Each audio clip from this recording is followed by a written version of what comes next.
And now, The Beckoning Fair One by Oliver Onions.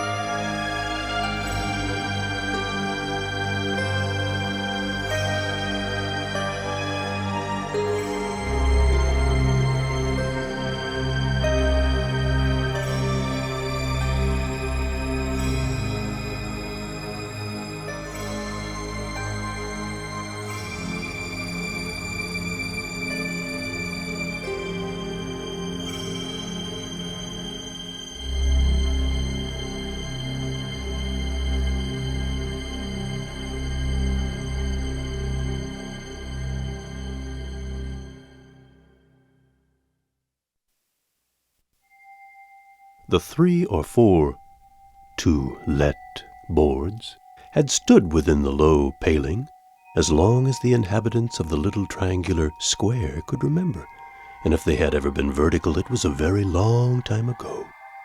They now overhung the palings, each at its own angle, and resembled nothing so much as a row of wooden choppers, ever in the act of falling upon some passer-by, yet never cutting off a tenant for the old house from the stream of his fellows. Not that there was ever any great stream through the square. The stream passed a furlong and more away, beyond the intricacy of tenements and alleys and byways that had sprung up since the old house had been built, hemming it in completely. And probably the house itself was only suffered to stand pending the falling in of a lease or two, when doubtless a clearance would be made of the whole neighborhood. It was of bloomy old red brick, and built into its walls were the crowns and clasped hands and other insignia of insurance companies long since defunct. The children of the secluded square had swung upon the low gate at the end of the entrance alley until little more than the solid top bar of it remained, and the alley itself ran past boarded basement windows on which tramps had chalked their cryptic marks. The path was washed and worn uneven by the spilling of water from the eaves of the encroaching next house, and cats and dogs had made the approach their own. The chances of a tenant did not seem such as to warrant the keeping of the to-let boards in a state of legibility and repair, and, as a matter of fact, they were not so kept. For 6 months, Oleron had passed the old place twice a day or oftener, on his way from his lodgings to the room 10 minutes' walk away he had taken to work in. And for 6 months no hatchet-like notice board had fallen across his path. This might have been due to the fact that he usually took the other side of the square. But he chanced one morning to take the side that ran past the broken gate and the rain-worn entrance alley, and to pause before one of the inclined boards. The board bore, besides the agent's name, the announcement, written apparently about the time of Oleron's own early youth, that the key was to be had at number 6.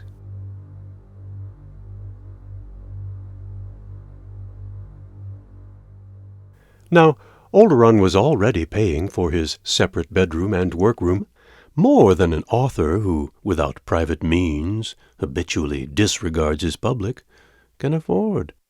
And he was paying in addition a small rent for the storage of the greater part of his grandmother's furniture. Moreover, it invariably happened that the book he wished to read in bed was at his working quarters 1/2 mile and more away, while the note or letter he had sudden need of during the day was as likely as not to be in the pocket of another coat hanging behind his bedroom door. And there were other inconveniences in having a divided domicile. Therefore, Oleron, brought suddenly up by the hatchet-like notice-board, looked first down through some scanty privet bushes at the boarded basement windows, then up at the blank and grimy windows of the first floor, and so up to the second floor and the flat stone coping of the leads. He stood for a minute, thumbing his lean and shaven jaw. Then, with another glance at the board, he walked slowly across the square to number 6. He knocked and waited for 2 or 3 minutes, but although the door stood open, received no answer. He was knocking again when a long-nosed man in shirt-sleeves appeared.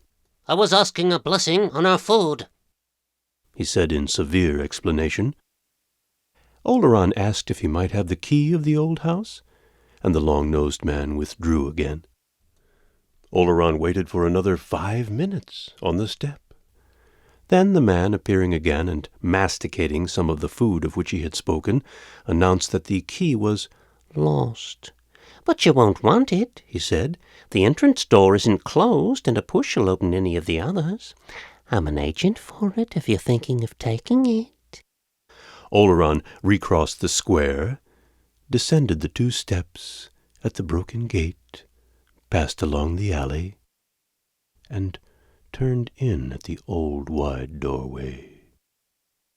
To the right, immediately within the door, steps descended to the roomy cellars, and the staircase before him had a carved rail, and was broad and handsome and filthy. Oleron ascended it, avoiding contact with the rail and wall, and stopped at the first landing. A door facing him had been boarded up, but he pushed at that on his right hand, and an insecure bolt or staple yielded. He entered the empty first floor. He spent a quarter of an hour in the place, and then came out again. Without mounting higher, he descended, and recrossed the square to the house of the man who had lost the key. "Can you tell me how much the rent is?" he asked. The man mentioned a figure, the comparative lowness of which seemed accounted for by the character of the neighborhood and the abominable state of unrepair of the place. "Would it be possible to rent a single floor?" The long-nosed man "Did not know. They might." "Who are they?" The man gave Oleron the name of a firm of lawyers in Lincoln's Inn. "You might mention my name. Barrett," he added. Pressure of work prevented Oleron from going down to Lincoln's Inn that afternoon, but he went on the morrow, and was instantly offered the whole house as a purchase, for £50 down, the remainder of the purchase money to remain on mortgage. It took him half an hour to disabuse the lawyer's mind of the idea that he wished anything more of the place than to rent a single floor of it. This made certain hums and haws of a difference, and the lawyer was by no means certain that it lay within his power to do as Oleron suggested, but it was finally extracted from him that, provided the notice boards were allowed to remain up, and that, provided it was agreed that in the event of the whole house letting, the arrangement should terminate automatically without further notice, something might be done. That the old place should suddenly be let over his head seemed to Oleron the slightest of risks to take, and he promised a decision within a week. On the morrow he visited the house again, went through it from top to bottom, and then went home to his lodgings to take a bath. He was immensely taken with that portion of the house he had already determined should be his own. Scraped clean and repainted, and with that old furniture of Oleron's grandmother's, it ought to be entirely charming. He went to the storage warehouse to refresh his memory of his half-forgotten belongings, and to take measurements, and thence he went to a decorator's. He was very busy with his regular work, and could have wished that the notice board had caught his attention either a few months earlier, or else later in the year, but the quickest way would be to suspend work entirely until after his removal. A fortnight later, his first floor was painted throughout in a tender elderflower white. The paint was dry, and Oleron was in the middle of his installation. He was animated, delighted, and he rubbed his hands as he polished and made disposals of his grandmother's effects. The tall lattice-paned china cupboard with its derby and mason and spoon, the large folding Sheraton table, the long, low bookshelves — he had had 2 of them copied — the chairs, the Sheffield candlesticks, the riveted rose balls. These things he set against his newly painted elder white walls of wood, panelled in the happiest proportions, and molded and coffered to the low-seated window recesses in a mood of gaiety and rest that the builders of rooms no longer know. The ceilings were lofty and faintly painted with an old pattern of stars. Even the tapering moldings of his iron fireplace were as delicately designed as jewelry, and Oleron walked about, rubbing his hands, frequently stopping for the mere pleasure of the glimpses from white room to white room. "Charming, charming," he said to himself. "I wonder what Elsie Bengow will think of this." He bought a bolt and a Yale lock for his door and shut off his quarters from the rest of the house. If he now wanted to read in bed, his book could be had for stepping into the next room. All the time he thought how exceedingly lucky he was to get the place.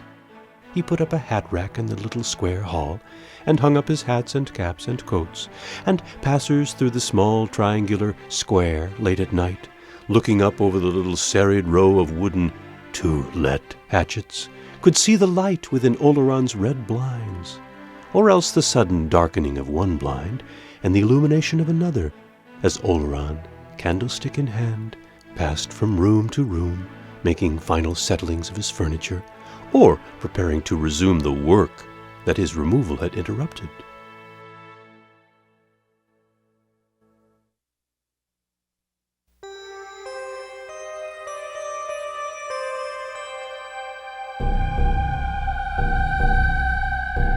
Chapter 2. As far as the chief business of his life, his writing, was concerned, Paul Oleron treated the world a good deal better than he was treated by it, but he seldom took the trouble to strike a balance or to compute how far, at 44 years of age, he was behind his points on the handicap. To have done so wouldn't have altered matters, and it might have depressed Oleron. He had chosen his path, and was committed to it, beyond possibility of withdrawal. Perhaps he had chosen it in the days when he had been easily swayed by something a little disinterested, a little generous, a little noble, and had he ever thought of questioning himself, he would still have held to it that a life without nobility and generosity and disinterestedness was no life for him. Only quite recently and rarely had he even vaguely suspected that there was more in it than this. But it was no good anticipating the day when, he supposed, he would reach that maximum point of his powers, beyond which he must inevitably decline, and be left face to face with the question whether it would not have profited him better to have ruled his life by less exigent ideals. In the meantime, his removal into the old house with the insurance marks built into its brick merely interrupted Romilly Bishop at the 15th chapter. As this tall man with the lean, ascetic face moved about his new abode, arranging, changing, altering, hardly yet into his working stride again, he gave the impression of almost spinster-like precision and nicety. For 20 years past, in a score of lodgings, garrets, flats, and rooms, furnished and unfurnished, he had been accustomed to do many things for himself, and he had discovered that it saves time and temper to be methodical. He had arranged with the wife of the long-nosed Barrett, a stout Welshwoman with a falsetto voice, the Merionethshire accent of which long residence in London had not perceptibly modified, to come across the square each morning to prepare his breakfast, and also to turn the place out on Saturday mornings. And for the rest, he even welcomed a little housework as a relaxation from the strain of writing. His kitchen, together with the adjoining strip of an apartment into which a modern bath had been fitted, overlooked the alley at the side of the house, and at one end of it was a large closet with a door, and a square sliding hatch in the upper part of the door. This had been a powder closet, and through the hatch the elaborately dressed head had been thrust to receive the click and puff of the powder pistol. Oleron puzzled a little over this closet. Then, as its use occurred to him, he smiled faintly, a little moved, he knew not by what. He would have to put it to a very different purpose from its original one. It would probably have to serve as his larder. It was in this closet that he made a discovery. The back of it was shelved, and rummaging on an upper shelf that ran deeply into the wall, Oleron found a couple of mushroom-shaped old wooden wig stands. He did not know how they had come to be there. Doubtless the painters had turned them up somewhere or other, and had put them there. But his 5 rooms as a whole were short of cupboard and closet room, and it was only by the exercise of some ingenuity that he was able to find places for the bestowal of his household linen, his boxes, and his seldom used but not to be destroyed accumulations of papers. It was in the early spring that Oleron entered on his tenancy, and he was anxious to have Romilly ready for publication in the coming autumn. Nevertheless, he did not intend to force its production. Should it demand longer in the doing, so much the worse. He realized its importance, its crucial importance in his artistic development, and it must have its own length and time. In the workroom he had recently left, he had been making excellent progress. Romilly had begun, as the saying is, to speak and act of herself, and he did not doubt she would continue to do so the moment the distraction of his removal was over. This distraction was almost over. He told himself it was time he pulled himself together again. And on a March morning he went out, returned again with 2 great bunches of yellow daffodils, placed one bunch on his mantelpiece between the Sheffield sticks, and the other on the table before him, and took out the half-completed manuscript of Romilly Bishop. But before beginning work, he went to a small rosewood cabinet, and took from a drawer his check-book and pass-book. He toted them up, and his monk-like face grew thoughtful. His installation had cost him more than he had intended it should, and his balance was rather less than £50, with no immediate prospect of more. I'd forgotten rugs and chintz curtains and so forth mounted up so, said Oleron. But it would have been a pity to spoil the place for the want of £10 or so. Well, Romilly simply must be out for the autumn, that's all. So here goes. He drew his papers towards him. But he worked badly. Or rather, he did not work at all. The square outside had its own noises, frequent and new, and Oleron could only hope that he would speedily become accustomed to these. First came hawkers with their carts and cries. At midday, the children, returning from school, trooped into the square and swung on Oleron's gate. And when the children had departed again for afternoon school, an itinerant musician with a mandolin posted himself beneath Oleron's window and began to strum. This was a not unpleasant distraction, and Oleron, pushing up his window, threw the man a penny. Then he returned to his table again. But it was no good. He came to himself at long intervals to find that he had been looking about his room and wondering how it had formerly been furnished. Whether a settee in buttercup or petunia satin had stood under the farther window, whether from the center molding of the light lofty ceiling had depended a glimmering crystal chandelier, or where the tambour frame or the piquette table had stood. No, it was no good. He had far better be frankly doing nothing than getting fruitlessly tired, and he decided that he would take a walk. But, chancing to sit down for a moment, dozed in his chair instead.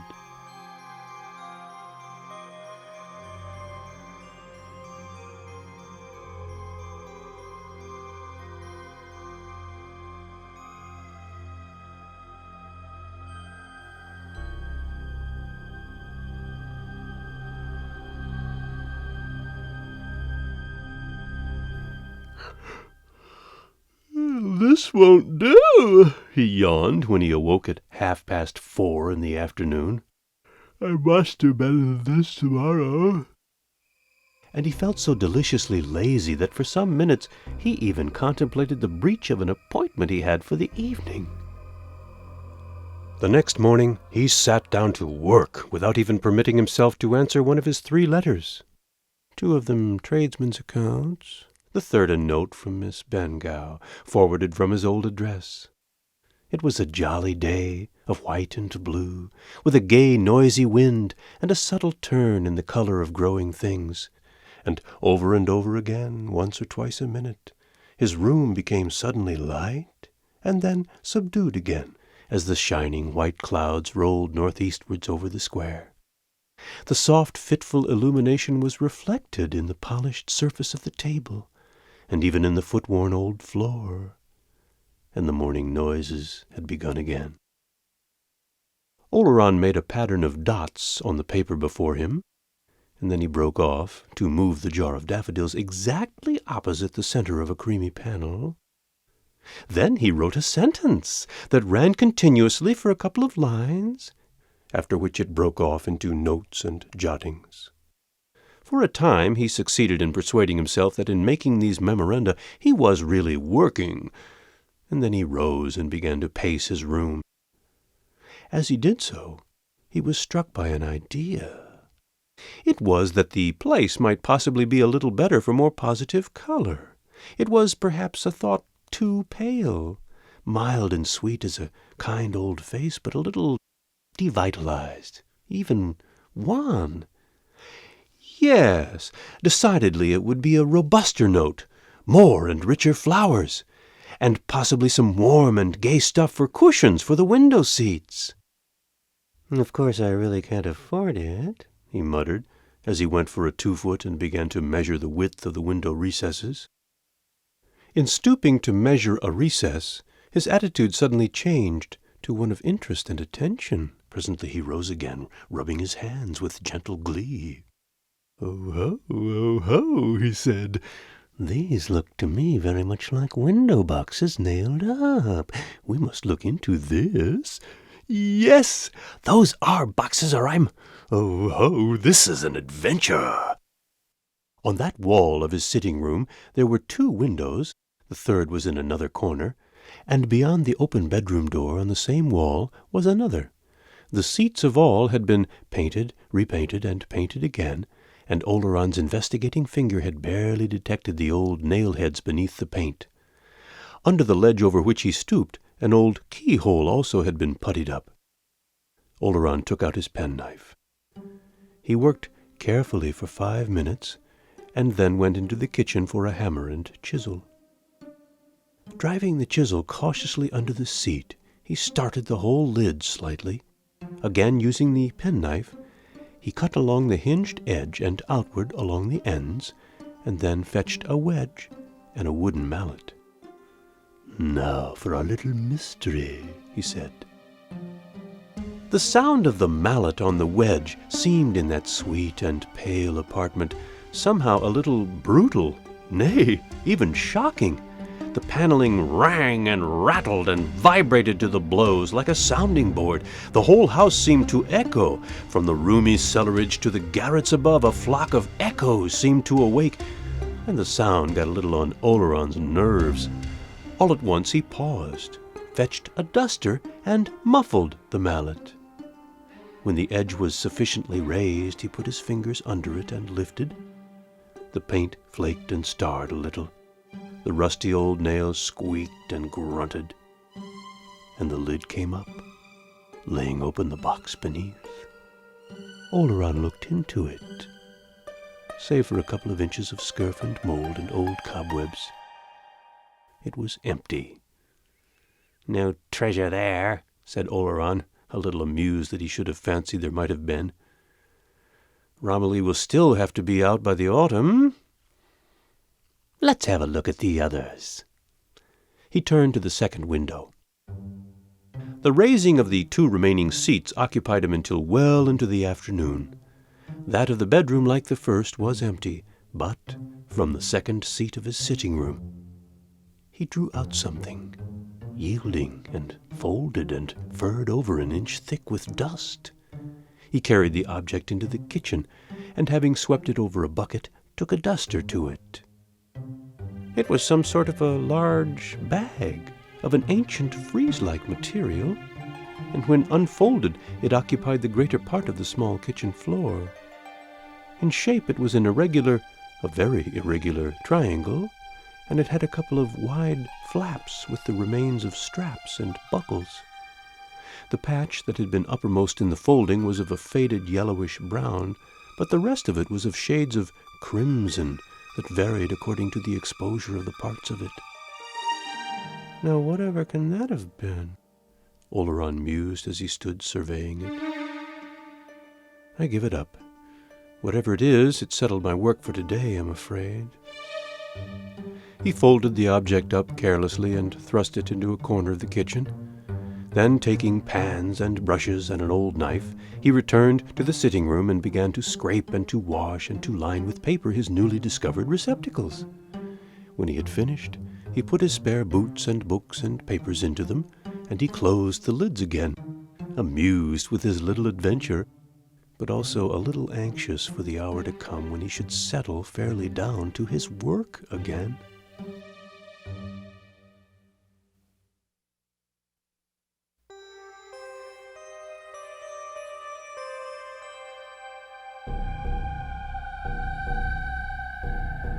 Chapter 3.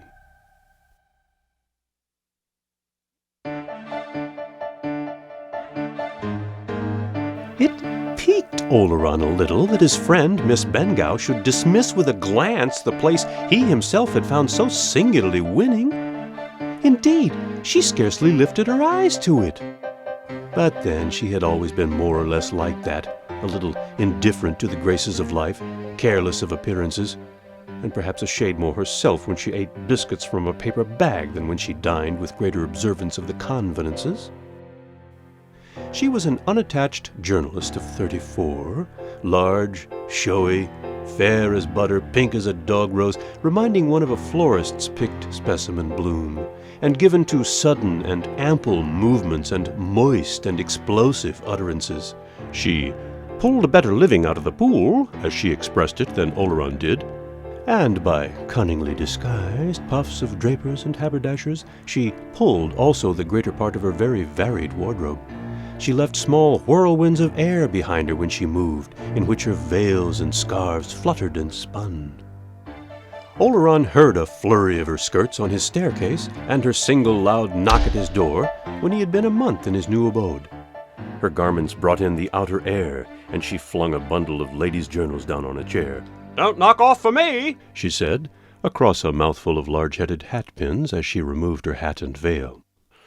"I didn't know whether you were straight yet, so I've brought some sandwiches for lunch. You've got coffee, I suppose? No, don't get up. I'll find the kitchen." "Oh, that's all right. I'll clear these things away. To tell the truth, I'm rather glad to be interrupted," said Oleron. He gathered his work together and put it away. She was already in the kitchen. He heard the running of water into the kettle. He joined her, and 10 minutes later followed her back to the sitting-room with the coffee and sandwiches on a tray. They sat down with the tray on a small table between them. "Well, what do you think of the new place?" Oleron asked as she poured out coffee. Anybody think you were going to get married, Paul?" He laughed. "Oh, no, but it's an improvement on some of them, isn't it?" "Is it? I suppose it is. I don't know. I like the last place, in spite of the black ceiling and no water tap. How's Romilly?" Oleron thumbed his chin. I'm rather ashamed to tell you. The fact is, I've not got on very well with it. But it will be all right on the night, as you used to say." "Stuck?" "Rather stuck. Got any of it you care to read to me?" Oleron had long been in the habit of reading portions of his work to Miss Bengow occasionally. Her comments were always quick and practical, sometimes directly useful, sometimes indirectly suggestive. She, in return for his confidence, always kept all mention of her own work sedulously from him. His, she said, was real work. Hers merely filled space, not always even grammatically. "I'm afraid there isn't," Oleron replied, still meditatively dry-shaving his chin. Then he added, with a little burst of candor, "The fact is, Elsie, I've not actually written very much more of it. Any more of it, in fact. But of course, that doesn't mean I haven't progressed. I've progressed, in one sense rather alarmingly. I'm now thinking of reconstructing the whole thing." Miss Bengow gave a gasp. "Reconstructing?" "Making Romilly herself a different type of woman. Somehow I've begun to feel that I'm not getting the most out of her. As she stands, I've certainly lost interest in her to some extent." But, Miss Bengow protested, "you had her so real, so living, Paul." Oleron smiled faintly. He had been quite prepared for Miss Bengau's disapproval.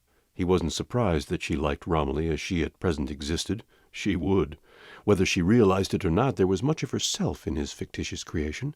Naturally, Romilly would seem real, living to her. "But are you really serious, Paul?" Miss Bengau asked presently with a round-eyed stare. "Quite serious." "You're really going to scrap those 15 chapters?"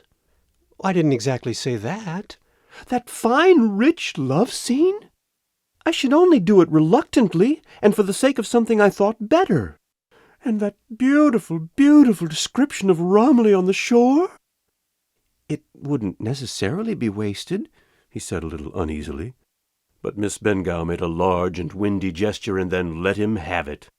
"Really, you are too trying," she broke out. "I do wish sometimes you'd remember you're human and live in a world. You know, I'd be the last to wish you to lower your standards 1 inch, but it wouldn't be lowering it to bring it within human comprehension. Oh, you're sometimes altogether too godlike." "Why, it would be a wicked, criminal waste of your powers to destroy those 15 chapters. Look at it reasonably now. You've been working for nearly 20 years. You've now got what you've been working for almost within your grasp. Your affairs are at a most critical stage. Oh, don't tell me. I know you're about at the end of your money. And here you are, deliberately proposing to withdraw a thing that will probably make your name, and to substitute for it something that 10 to 1 nobody on earth will ever want to read, and small blame to them. Really, you try my patience." Oleron had shaken his head slowly as she had talked. It was an old story between them. The noisy, able, practical journalist was an admirable friend, up to a certain point. Beyond that, well, each of us knows that point beyond which we stand alone. Elsie Bengau sometimes said that had she had 1/10 part of Oleron's genius, there were few things she could not have done, thus making that genius a quantitatively divisible thing, a sort of ingredient to be added to or subtracted from in the admixture of his work. That it was a qualitative thing, essential, indivisible, informing, past her comprehension. Their spirits parted company at that point. Oleron knew it. She did not appear to know it. Yes, he said a little wearily by and by. "Practically you're quite right, entirely right, and I haven't a word to say. If I could only turn Romilly over to you, you'd make an enormous success of her. But that can't be. And I, for my part, am seriously doubting whether she's worth my while. You know what that means." "What does it mean?" she demanded bluntly. "Well," he said, smiling wanly, "what does it mean when you're convinced a thing isn't worth doing? You simply don't do it." Miss Bengau's eyes swept the ceiling for assistance against this impossible man. "What utter rubbish!" she broke out at last. "Why, when I saw you last, you were simply oozing Romilly. You were turning her off at the rate of 4 chapters a week. If you hadn't moved, you'd have had her 3 parts done by now. What on earth possessed you to move right in the middle of your most important work?" Oleron tried to put her off with a recital of inconveniences, but she wouldn't have it. Perhaps in her heart she partly suspected the reason. He was simply mortally weary of the narrow circumstances of his life. He had had 20 years of it. 20 years of garrets and roof chambers and dingy flats and shabby lodgings, and he was tired of dinginess and shabbiness. The reward was as far off as ever, or if it was not, he no longer cared as once he would have cared to put out his hand and take it. It is all very well to tell a man who is at the point of exhaustion that only another effort is required of him. If he cannot make it, he is as far off as ever. "Anyway," Oleron summed up, "I'm happier here than I've been for a long time. That's some sort of a justification." "And doing no work," said Miss Bengau pointedly. At that, a trifling petulance that had been gathering in Oleron came to a head. "And why should I do nothing but work?" he demanded. "How much happier am I for it? I don't say I don't love my work when it's done, But I hate doing it. Sometimes it's an intolerable burden that I simply long to be rid of. Once in many weeks it has a moment, one moment of glow and thrill for me. I remember the days when it was all glow and thrill. And now I'm 44, and it's becoming drudgery. Nobody wants it. I'm ceasing to want it myself. And if any ordinary, sensible man were to ask me whether I didn't think I was a fool to go on, I think I should agree that I was. Miss Bengau's comely pink face was serious. But you knew all that many, many years ago, Paul. And still you chose it, she said in a low voice. Well, and how should I have known? He demanded. I didn't know. I was told so. My heart, if you like, told me so, and I thought I knew. Youth always thinks it knows. Then one day it discovers that it is nearly 50. 44, Paul. 44, then. And it finds that the glamour isn't in front, but behind. Yes, I knew and chose, if that's knowing and choosing, but it's a costly choice we're called on to make when we're young. Miss Bengau's eyes were on the floor. Without moving them, she said, You're not regretting it, Paul? Am I not? He took her up. Upon my word, I've lately thought I am. What do I get in return for it all? You know what you get, she replied. He might have known from her tone what else he could have had for the holding up of a finger. Herself. She knew, but could not tell him, that he could have done no better thing for himself. Had he, any time these 10 years, asked her to marry him, she would have replied quietly, Very well, when? He had never thought of it. Yours is the real work, she continued quietly. Without you, we jackals couldn't exist. You and a few like you hold everything upon your shoulders. For a minute there was a silence.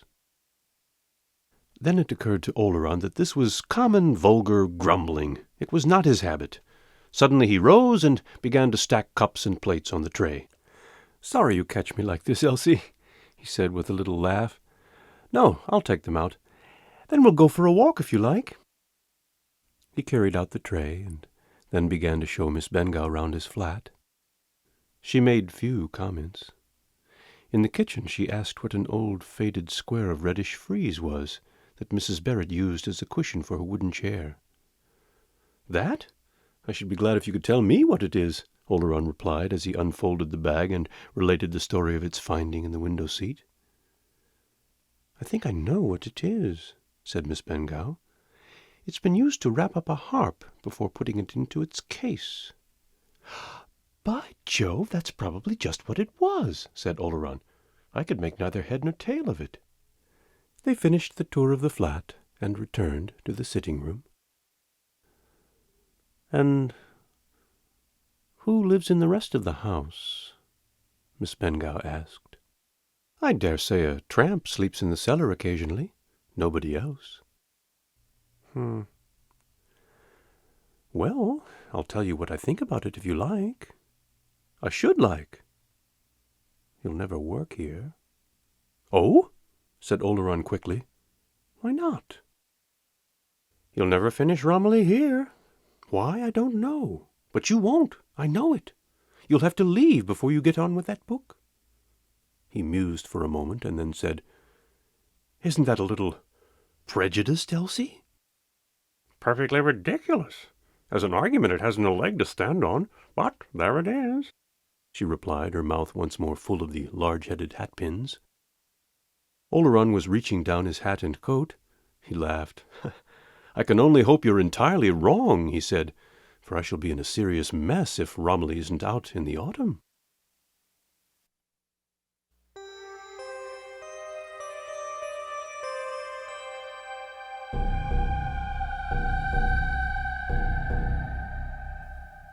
Chapter 4. As Oleron sat by his fire that evening, pondering Miss Bengau's prognostication that difficulties awaited him in his work, He came to the conclusion that it would have been far better had she kept her beliefs to herself. No man does a thing better for having his confidence damped at the outset, and to speak of difficulties is in a sense to make them. Speech itself becomes a deterrent act to which other discouragements accrete, until the very event of which warning is given is as likely as not to come to pass. He heartily confounded her. An influence hostile to the completion of Romilly had been born. And in some illogical, dogmatic way women seem to have, she had attached this antagonistic influence to his new abode. Was ever anything so absurd? You'll never finish Romilly here? Why not? Was this her idea of the luxury that saps the springs of action and brings a man down to indolence and dropping out of the race? The place was well enough.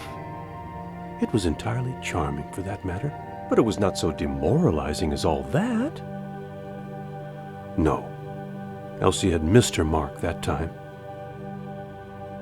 He moved his chair to look round the room, but smiled, positively smiled, in the firelight. He too smiled, as if pity was to be entertained for a maligned apartment. Even that slight lack of robust color he had remarked was not noticeable in the soft glow. The drawn chintz curtains, they had a flowered and trellised pattern, with baskets and oaten pipes, fell in long, quiet folds to the window seats. The rows of bindings and old bookcases took the light richly. The last trace of sallowness had gone with the daylight. And if the truth must be told, it had been Elsie herself who had seemed a little out of the picture. That reflection struck him a little, and presently he returned to it. Yes, the room had, quite accidentally, done Miss Bengough a disservice that afternoon. It had, in some subtle but unmistakable way, placed her, marked a contrast of qualities. Assuming for the sake of argument the slightly ridiculous proposition that the room in which Oleron sat was characterized by a certain sparsity and lack of vigor, so much the worse for Miss Bengough. She certainly erred on the side of redundancy and general muchness. And if one must contrast abstract qualities, Oleron inclined to the austere in taste. Yes, here Oleron had made a distinct discovery. He wondered he had not made it before. He pictured Miss Bengough again, as she had appeared that afternoon. Large, showy, moistly pink, with that quality of the prize bloom exuding, as it were, from her, and instantly she suffered in his thought. He even recognized now that he had noticed something odd at the time, and that unconsciously his attitude, even while she had been there, had been one of criticism. The mechanism of her was a little obvious. Her melting humidity was the result of analyzable processes, and behind her there had seemed to lurk some dim shape emblematic of mortality. He had never, during the 10 years of their intimacy, dreamed for a moment of asking her to marry him. Nonetheless, he now felt for the first time a thankfulness that he had not done so. Then, suddenly and swiftly, his face flamed, that he should be thinking thus of his friend. What? Elsie Bengough, with whom he had spent weeks and weeks of afternoons? She, the good chum, on whose help he would have counted had all the rest of the world failed him? She, whose loyalty to him would not, he knew, swerve as long as there was breath in her. Elsie, to be even in thought dissected thus! He was an ingrate and a cad. Had she been there in that moment, he would have abased himself before her. For 10 minutes and more he sat, still gazing into the fire, with that humiliating red fading slowly from his cheeks. All was still, within and without, save for a tiny musical tinkling that came from his kitchen. The dripping of water from an imperfectly turned-off tap into the vessel beneath it. Mechanically he began to beat with his fingers to the faintly heard falling of the drops. The tiny, regular movement seemed to hasten that shameful withdrawal from his face. He grew cool once more, and when he resumed his meditation, he was all unconscious that he took it up again at the same point. It was not only her florid superfluity of build that he had approached in the attitude of criticism. He was conscious also of the wide differences between her mind and his own. He felt no thankfulness that up to a certain point their natures had ever run companionably side by side. He was now full of questions beyond that point. Their intellects diverged. There was no denying it. And looking back, he was inclined to doubt whether there had been any real coincidence. True, he had read his writings to her, and she had appeared to speak comprehendingly and to the point. But what can a man do who, having assumed that another sees as he does, is suddenly brought up sharp by something that falsifies and discredits all that has gone before? He doubted all now. It did for a moment occur to him that the man who demands of a friend more than can be given to him is in danger of losing that friend, but he put the thought aside. Again he ceased to think, and again moved his finger to the distant dripping of the tap. And now, he resumed by and by, if these things were true of Elsie Bengough, they were also true of the creation of which she was the prototype, Romilly Bishop. And since he could say of Romilly what for very shame he could not say of Elsie, he gave his thoughts rein. He did so in that smiling, firelighted room, to the accompaniment of the faintly heard tap.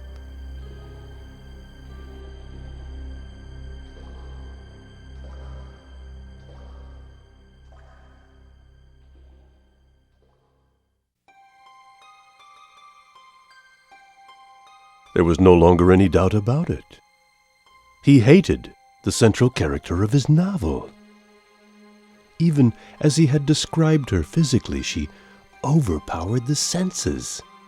She was coarse-fibered, overcolored, rank.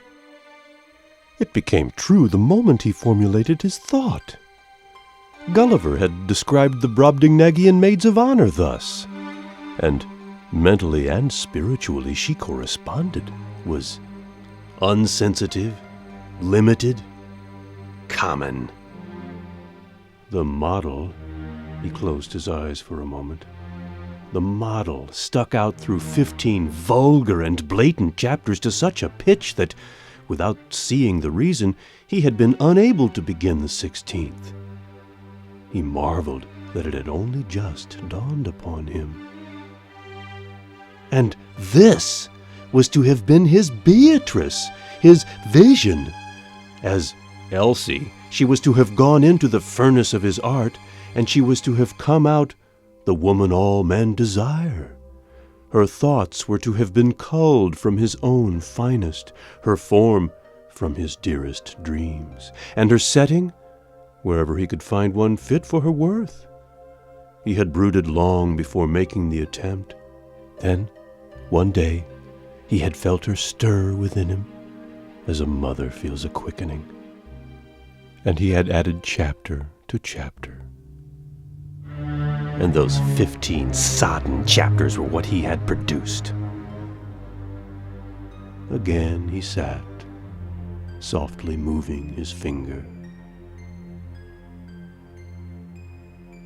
Then he bestirred himself. She must go.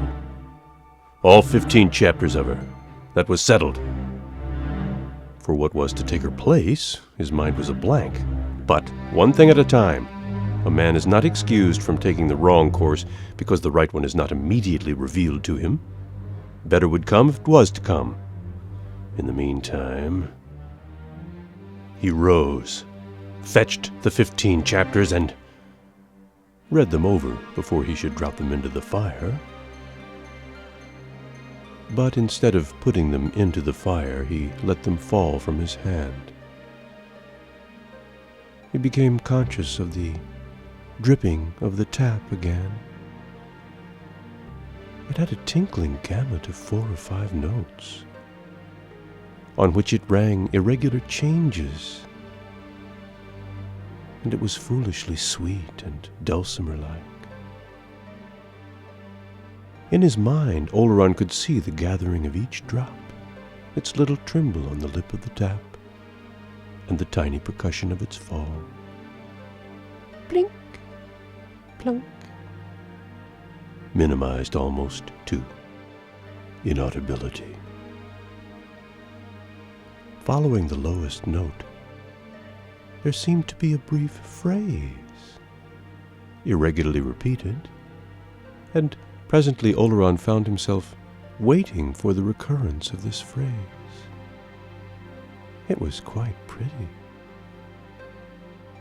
but it did not conduce to wakefulness, and Oleron dozed over his fire.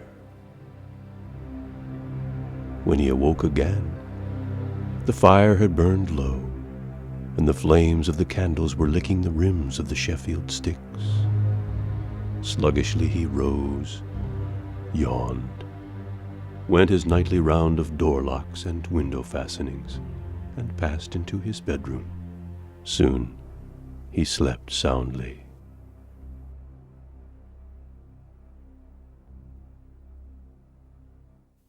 But a curious little sequel followed on the morrow. Mrs. Barrett usually tapped, not at his door, but at the wooden wall beyond which lay Oleron's bed, and then Oleron rose, put on his dressing gown, and admitted her. He was not conscious that he did so that morning. He hummed an air. But Mrs. Barrett lingered with her hand on the doorknob and her face a little averted and smiling. "Dear me," her soft falsetto rose. "But that will be a very odd tune, Mr. Oleron. I will not have heard it this 40 years. "What tune?" Oleron asked.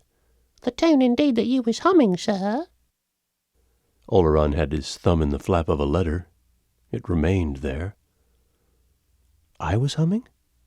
Sing it, Mrs. Barrett." Mrs. Barrett prut-prutted.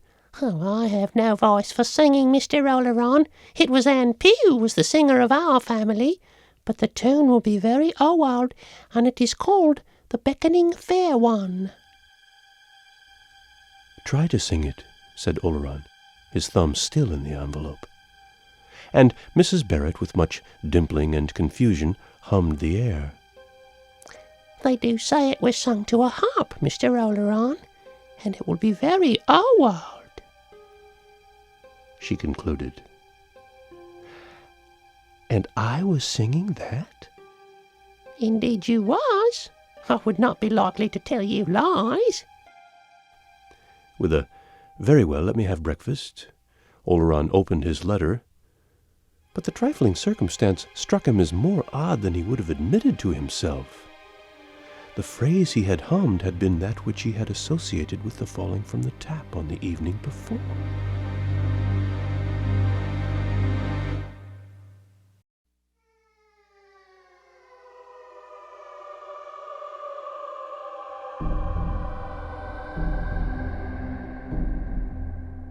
Chapter 5.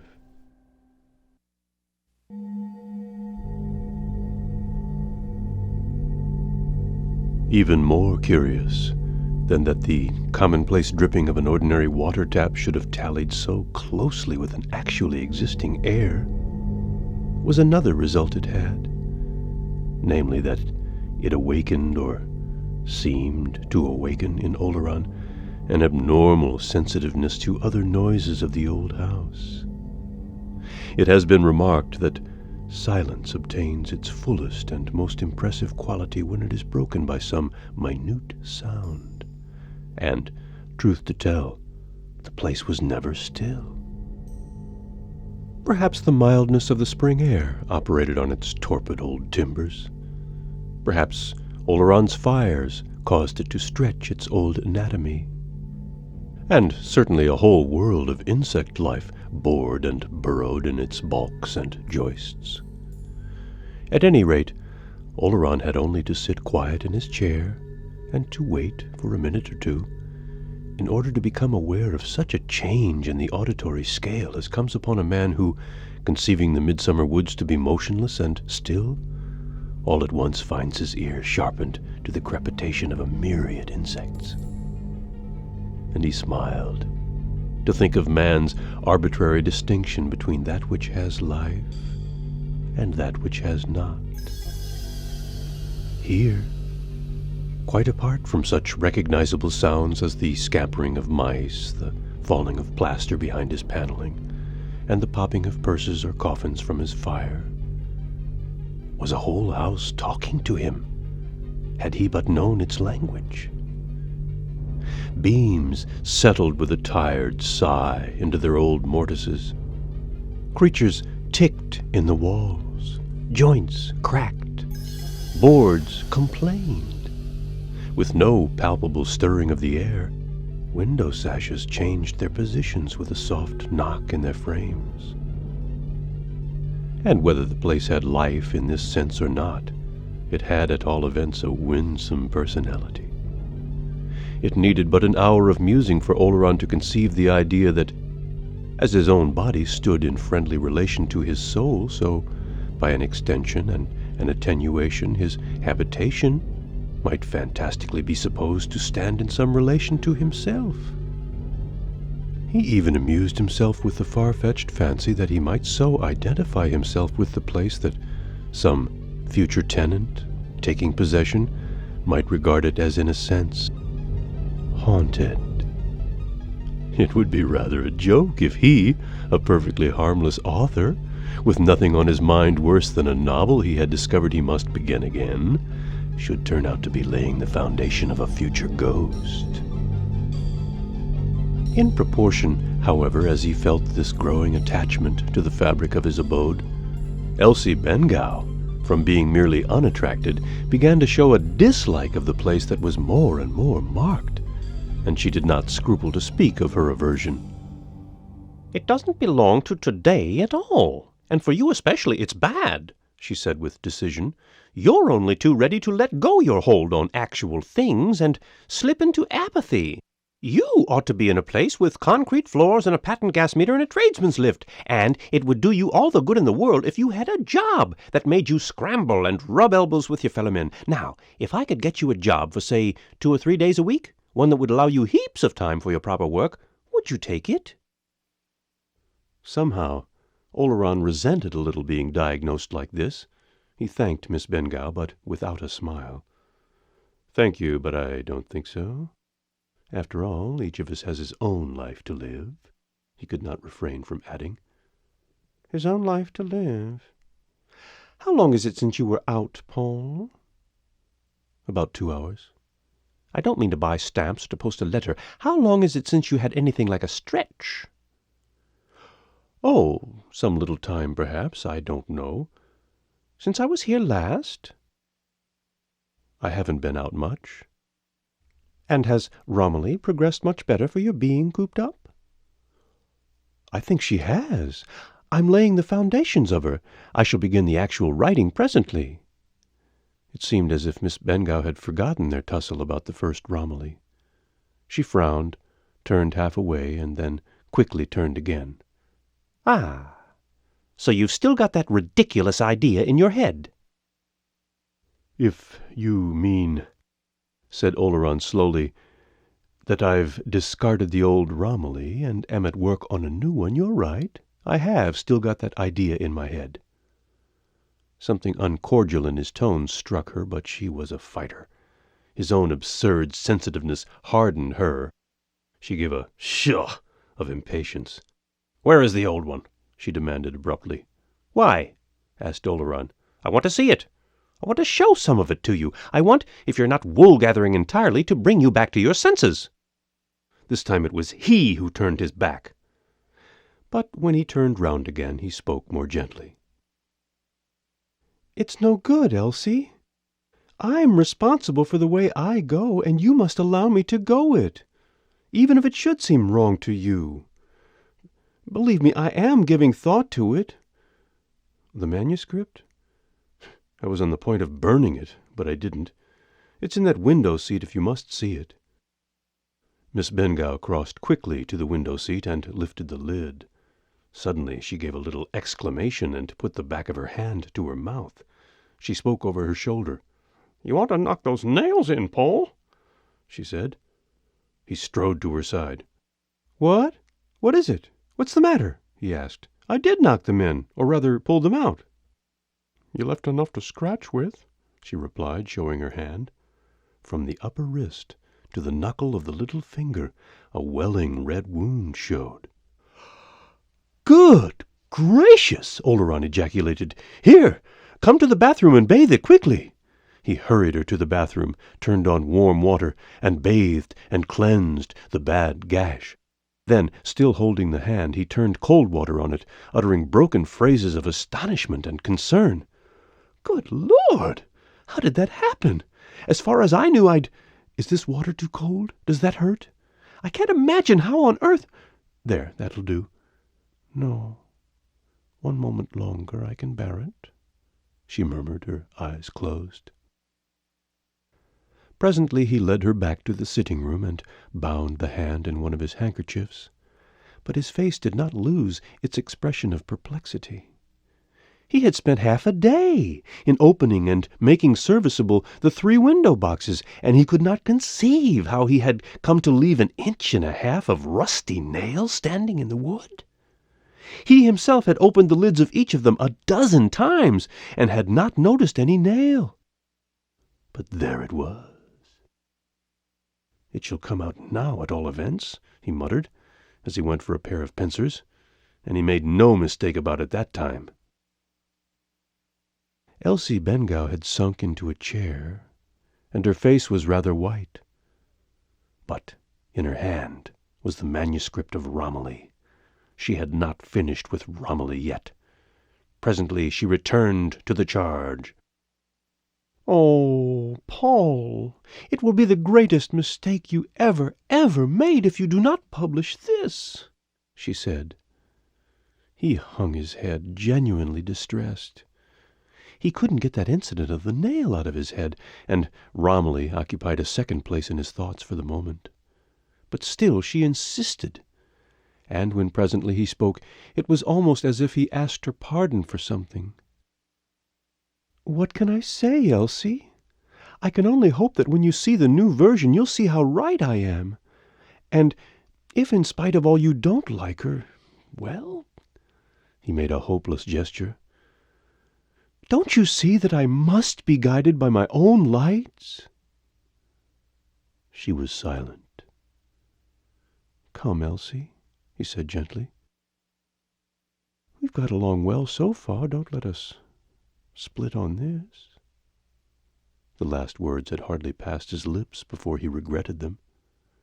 She had been nursing her injured hand with her eyes once more closed, but her lips and lids quivered simultaneously. Her voice shook as she spoke. "I can't help saying it, Paul, but you are so greatly changed." "Hush, Elsie," he murmured soothingly. "You've had a shock. Rest for a while." "How could I change?" "I don't know. But you are. You've not been yourself ever since you came here. I wish you'd never seen the place. It's stopped your work. It's making you into a person I hardly know, and it's made me horribly anxious about you. Oh, how my hand is beginning to throb." "Poor child," he murmured. "Will you let me take you to a doctor and have it properly dressed?" "No, I shall be all right presently. I'll keep it raised." She put her elbow on the back of her chair, and the bandaged hand rested lightly on his shoulder. At that touch, an entirely new anxiety stirred suddenly within him.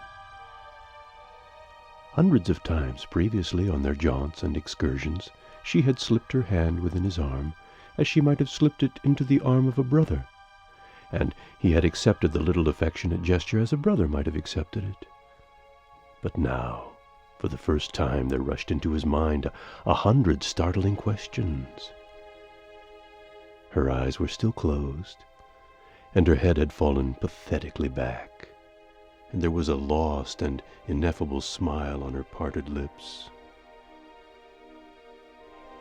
The truth broke in upon him. Good God! And he had never divined it.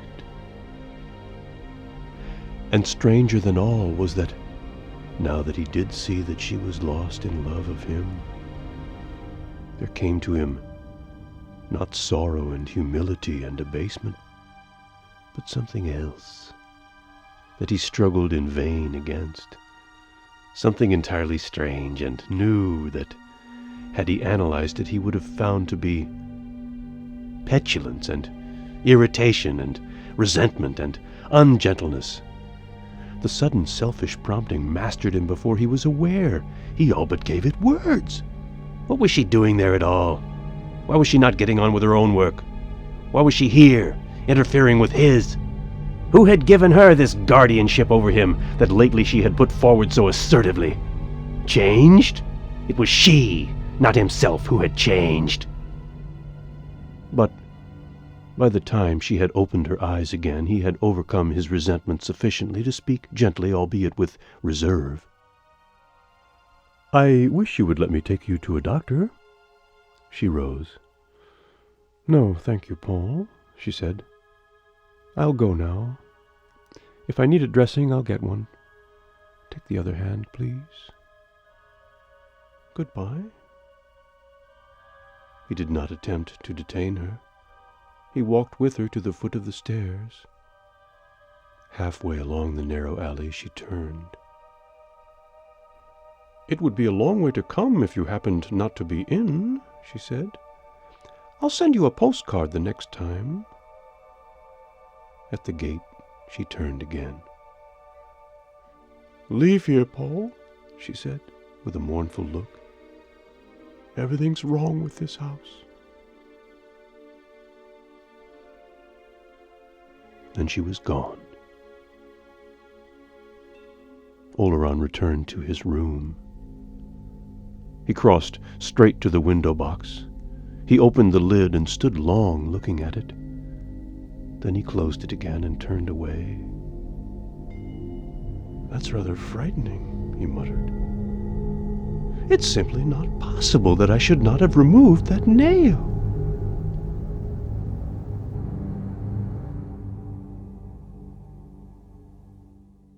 Chapter 6.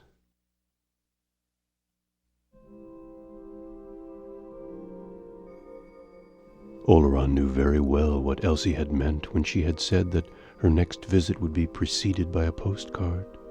She too had realized that at last he knew and didn't want her. It gave him a miserable, pitiful pang, therefore, when she came again within a week, knocking at the door unannounced. She spoke from the landing.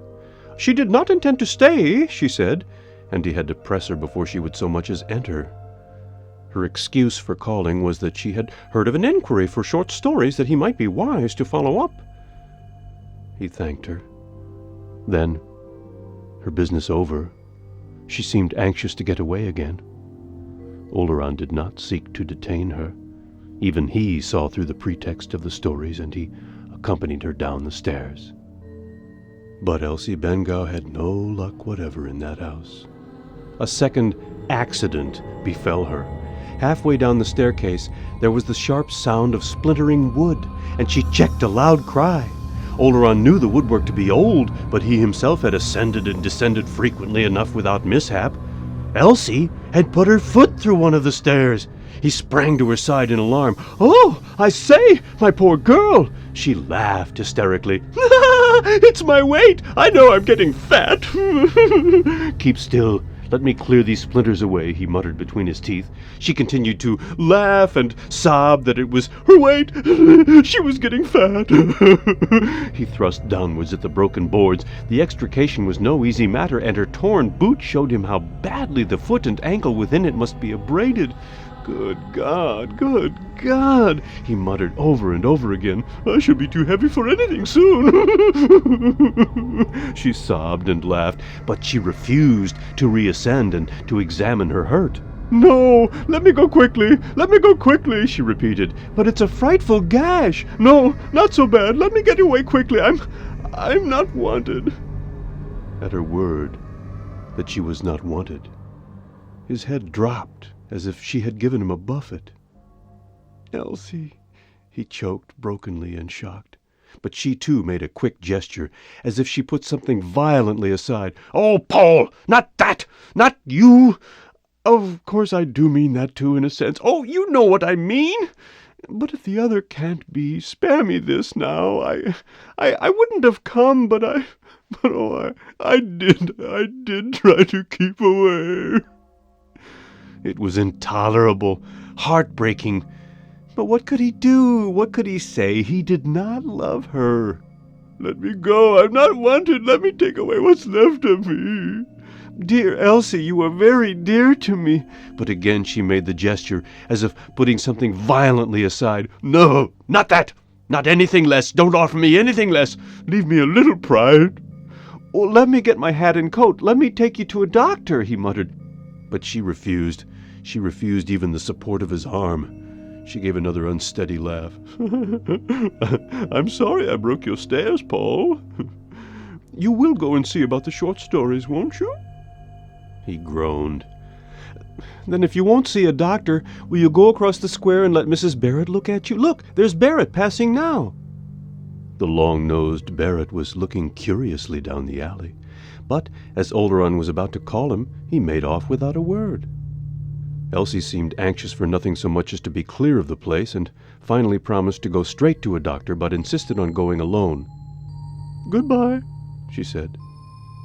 And Oleron watched her until she was past the hatchet-like "to let" boards, as if he feared that even they might fall upon her and maim her.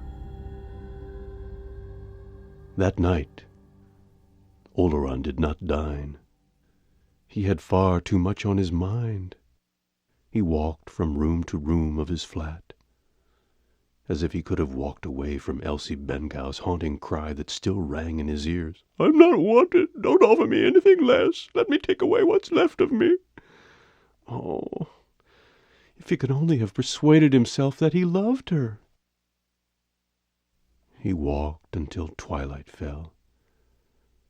Then, without lighting candles, he stirred up the fire and flung himself into a chair. Poor, poor Elsie! But even while his heart ached for her, it was out of the question. If only he had known! If only he had used common observation! But those walks, those sisterly takings of the arm, what a fool he had been! Well, it was too late now. It was she, not he, who must now act. Act by keeping away. He would help her all he could. He himself would not sit in her presence. If she came, he would hurry her out again as fast as he could. Poor, poor Elsie! His room grew dark. The fire burned dead. And he continued to sit, wincing from time to time as a fresh tortured phrase rang again in his ears. Then suddenly, he knew not why, he found himself anxious for her in a new sense, uneasy about her personal safety.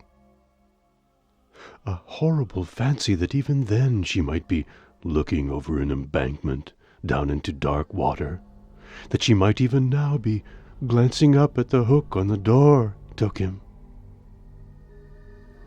Women had been known to do those things. Then there would be an inquest, and he himself would be called upon to identify her, and would be asked how she'd come by an ill-healed wound on the hand and a bad abrasion of the ankle. Barrett would say that he had seen her leaving his house. Then he recognized that his thoughts were morbid. By an effort of will he put them aside, and sat for a while listening to the faint creakings and tickings and rappings within his paneling.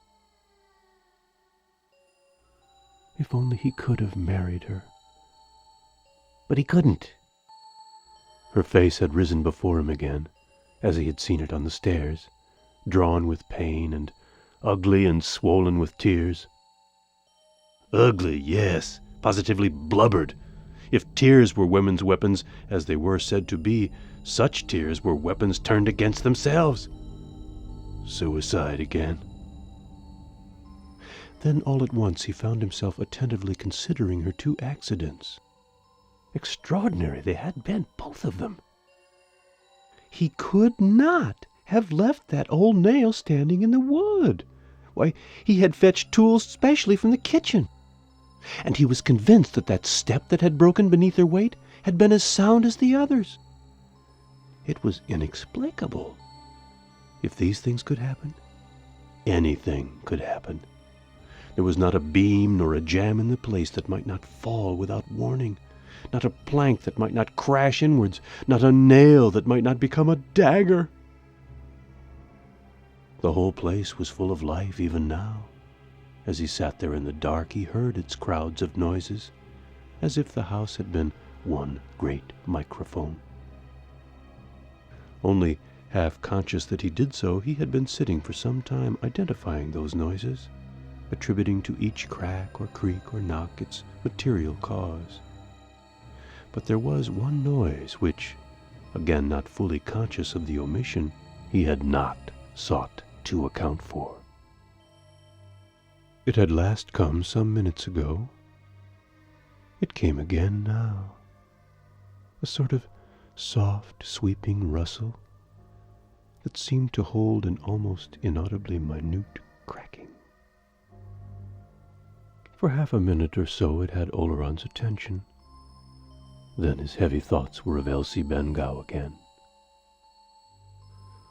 He was nearer to loving her in that moment than he had ever been. He thought how to some men their loved ones were but the dearer for those poor mortal blemishes that tell us we are but sojourners on earth, with a common fate not far distant, that makes it hardly worthwhile to do anything but love for the time remaining. Strangling sobs, blearing tears, bodies buffeted by sickness, hearts and minds callous and hard with the rubs of the world. How little love there would be were these things a barrier to love. In that sense, he did love Elsie Bengough. What her happiness had never moved in him, her sorrow almost awoke. Suddenly, his meditation went. His ear had once more become conscious of that soft and repeated noise, the long sweep with the almost inaudible crackle in it. Again and again it came, with a curious insistence and urgency. It quickened a little as he became increasingly attentive. It seemed to Oleron that it grew louder. All at once he started bolt upright in his chair, tense and listening. The silky rustle came again. He was trying to attach it to something. The next moment, he had leaped to his feet, unnerved and terrified. His chair hung poised for a moment, and then went over, setting the fire irons clattering as it fell. There was only one noise in the world like that, which had caused him to spring thus to his feet. The next time it came, Oleron felt behind him at the empty air with his hand, and backed slowly until he found himself against the wall. God in heaven! The ejaculation broke from Oleron's lips. The sound had ceased. The next moment he had given a high cry. What is it? What's there? Who's there? A sound of scuttling caused his knees to bend under him for a moment, but that he knew was a mouse. That was not something that his stomach turned sick and his mind reeled to entertain. That other sound, the like of which was not in the world, had now entirely ceased. And again he called. He called, and continued to call, and then another terror. A terror of the sound of his own voice seized him. He did not dare to call again. His shaking hand went to his pocket for a match, but found none. He thought there might be matches on the mantelpiece. He worked his way to the mantelpiece round a little recess, without for a moment leaving the wall. Then his hand encountered the mantelpiece and groped along it. A box of matches fell to the hearth. He could just see them in the firelight, but his hand could not pick them up until he had cornered them inside the fender. Then he rose and struck a light. The room was as usual. He struck a second match. A candle stood on the table. He lighted it, and the flame sank for a moment, and then burned up clear. Again, he looked round. There was nothing. There was nothing, but there had been something, and might still be something.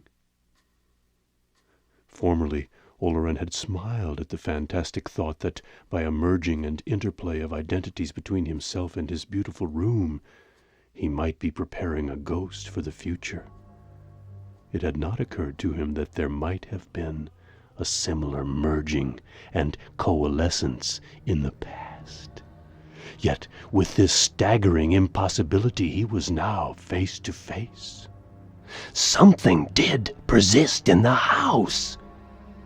It had a tenant other than himself. And that tenant, whatsoever or whosoever, had appalled Oleron's soul by producing the sound of a woman brushing her hair.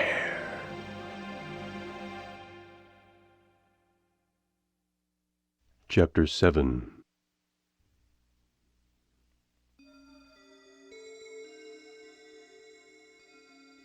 Without quite knowing how he came to be there, Oleron found himself striding over the loose board he had temporarily placed on the step broken by Miss Bengough.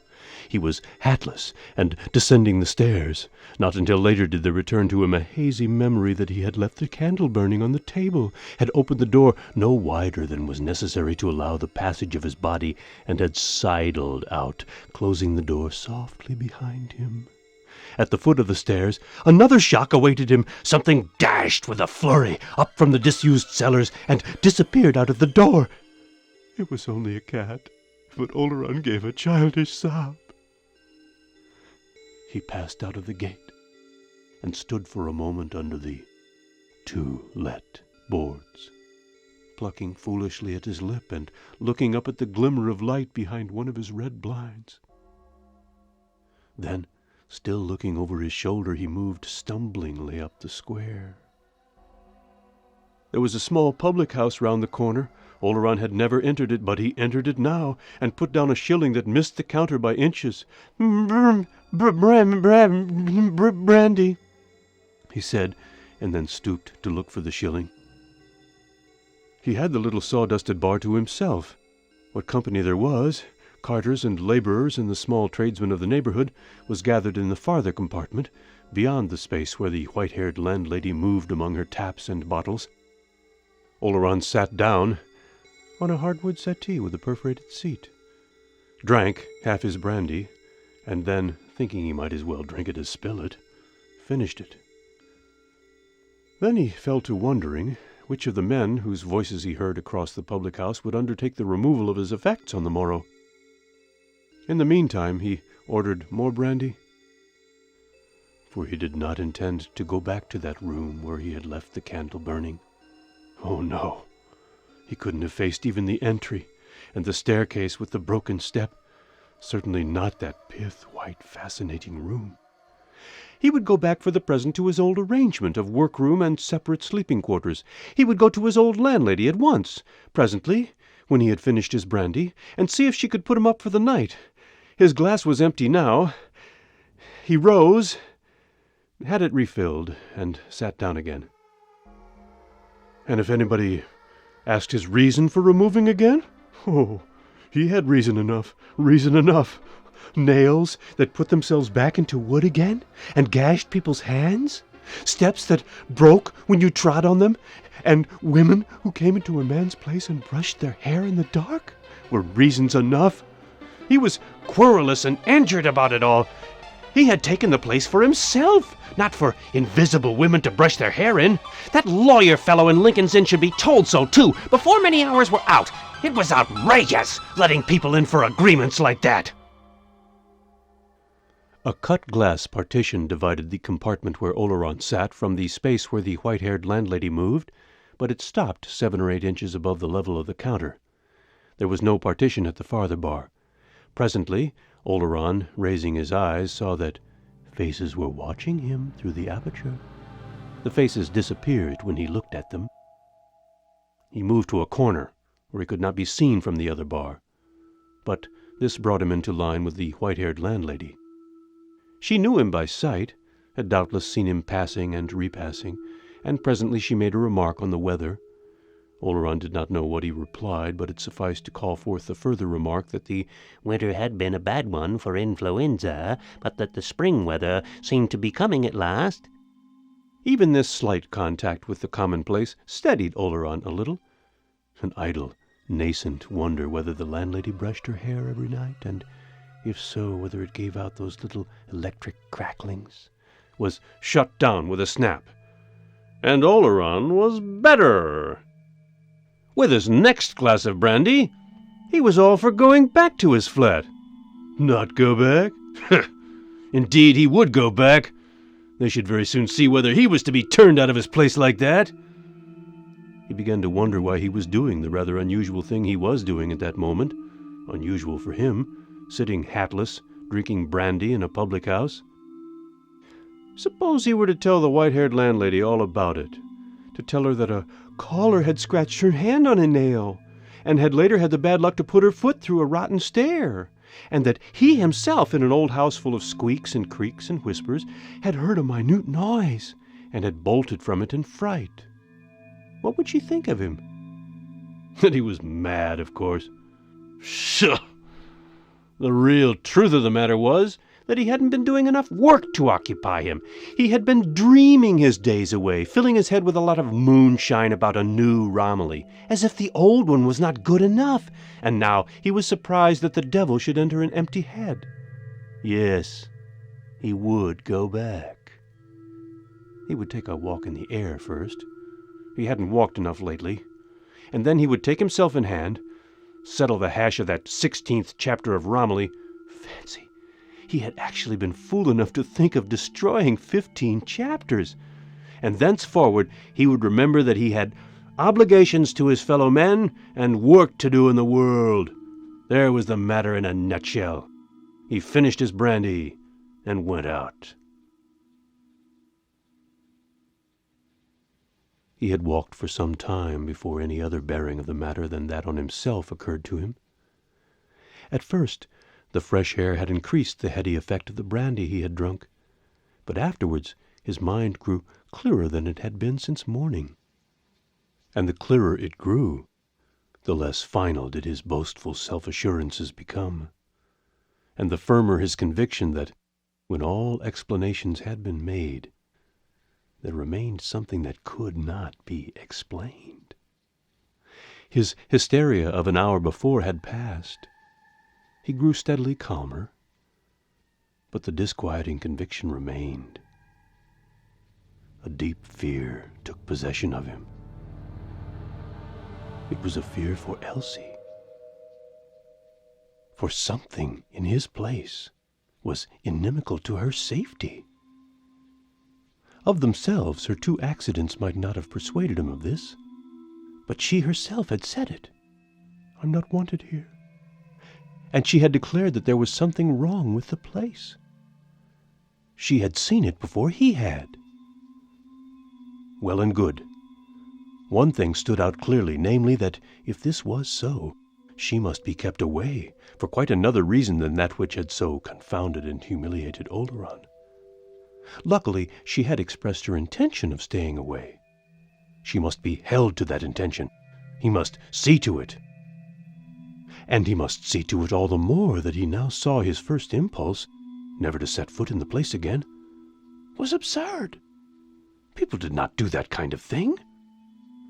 With Elsie made secure, he could not with any respect to himself suffer himself to be turned out by a shadow, nor even by a danger, merely because it was a danger.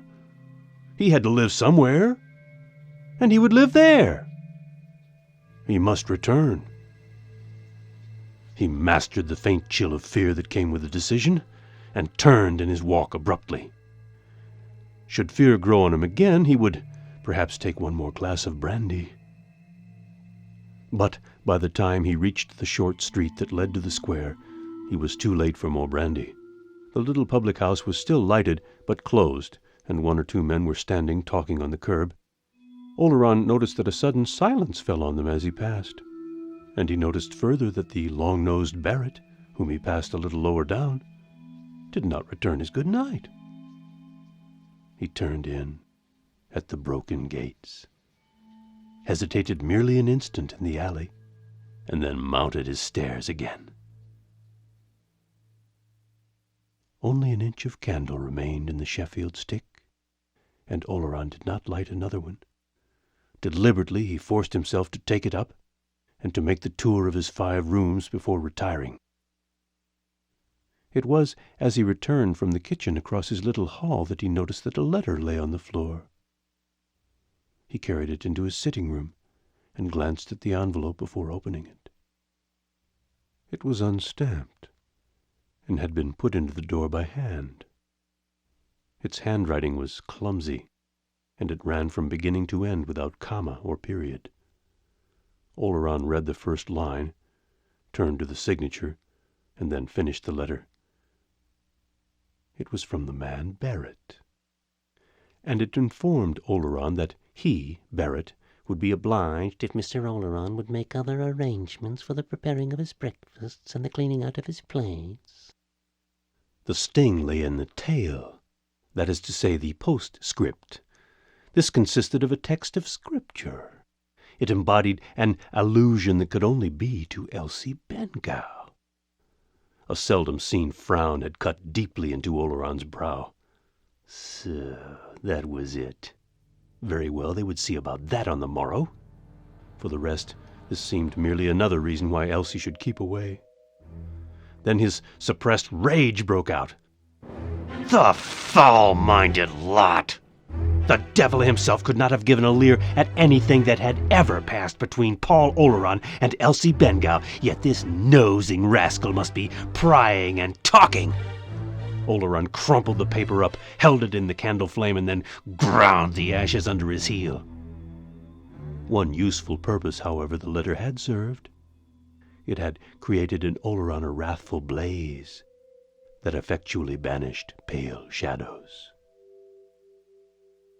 Nevertheless, one other puzzling circumstance was to close the day. As he undressed, he chanced to glance at his bed. The coverlets bore an impress, as if somebody had lain on them. Oleron could not remember that he himself had lain down during the day. Offhand, he would have said that certainly he had not. But, after all, he could not be positive. His indignation for Elsie, acting possibly with the residue of the brandy in him, excluded all other considerations, and he put out his candle, lay down, and passed immediately into a deep and dreamless sleep, which, in the absence of Mrs. Barrett's morning call, lasted almost once round the clock.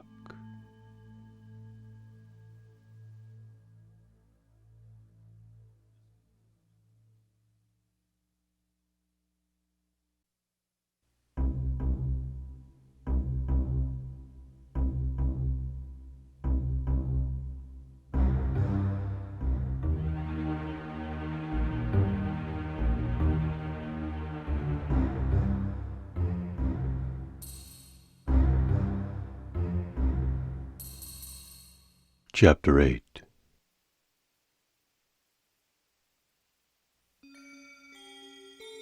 To the man who pays heed to that voice within him, which warns him that twilight and danger are settling over his soul, terror is apt to appear an absolute thing against which his heart must be safeguarded in a twink, unless there is to take place an alteration in the whole range and scale of his nature.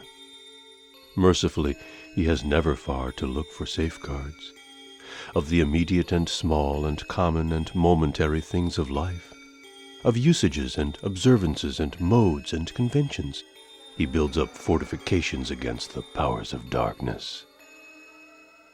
He is even content that not terror only, but joy also, should for working purposes be placed in the category of the absolute things. And the last treason he will commit will be that breaking down of terms and limits that strikes not at one man, but at the welfare of the souls of all. In his own person, Oleron began to commit this treason. He began to commit it by admitting the inexplicable and horrible to an increasing familiarity. He did it insensibly, unconsciously, by a neglect of the things that he now regarded it as an impertinence in Elsie Bengow to have prescribed. 2 months before, the words, "a haunted house," applied to his lovely bemusing dwelling, would have chilled his marrow. Now, his scale of sensation becoming depressed, he could ask, "Haunted by what?" and remain unconscious that horror, when it can be proved to be relative, by so much loses its proper quality. He was setting aside the landmarks. Mists and confusion had begun to enwrap him,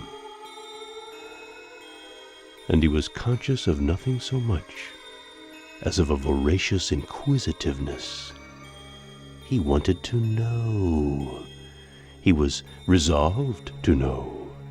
Nothing but the knowledge would satisfy him, and craftily he cast about for means whereby he might attain it. He might have spared his craft. The matter was the easiest imaginable. As in time past he had known in his writing moments when his thoughts had seemed to rise of themselves, and to embody themselves in words not to be altered afterwards, so now the questions he put himself seemed to be answered even in the moment of their asking. There was exhilaration in the swift, easy processes. He had known no such joy in his own power since the days when his writing had been a daily freshness and a delight to him. It was almost as if the course he must pursue was being dictated to him. And the first thing he must do, of course, was to define the problem. He defined it in terms of mathematics. Granted that he had not the place to himself, granted that the old house had inexpressibly caught and engaged his spirit, granted that, by virtue of the common denominator of the place, this unknown co-tenant stood in some relation to himself, what next? Clearly, the nature of the other numerator must be ascertained. And how? Ordinarily this would not have seemed simple, but to Oleron it was now pellucidly clear. The key, of course, lay in his half-written novel, or rather in both Romillys, the old and the proposed new one. A little while before, Oleron would have thought himself mad to have embraced such an opinion. Now he accepted the dizzying hypothesis without a quiver. He began to examine the first and second Romillys. From the moment of his doing so, the thing advanced by leaps and bounds. Swiftly he reviewed the history of the Romilly of the 15 chapters. He remembered clearly now that he had found her insufficient on the very first morning on which he had sat down to work in his new place. Other instances of his aversion leaped up to confirm his obscure investigation. There had come the night when he had hardly forborne to throw the whole thing into the fire. And the next morning he had begun the planning of the new Romilly. It had been on that morning that Mrs. Barrett overhearing him humming a brief phrase that the dripping of a tap the night before had suggested, had informed him that he was singing some air he had never in his life heard before, called The Beckoning Fair One. The Beckoning Fair One. With scarcely a pause in thought, he continued. The first Romilly having been definitely thrown over, the second had instantly fastened herself upon him, clamoring for birth in his brain. He even fancied now, looking back, that there had been something like passion, hate almost, in the supplanting, and that more than once a stray thought given to his discarded creation had... It was astonishing how credible Oleron found the almost unthinkable idea had offended the supplanter. Yet that a malignancy almost homicidal should be extended to his fiction's poor mortal prototype?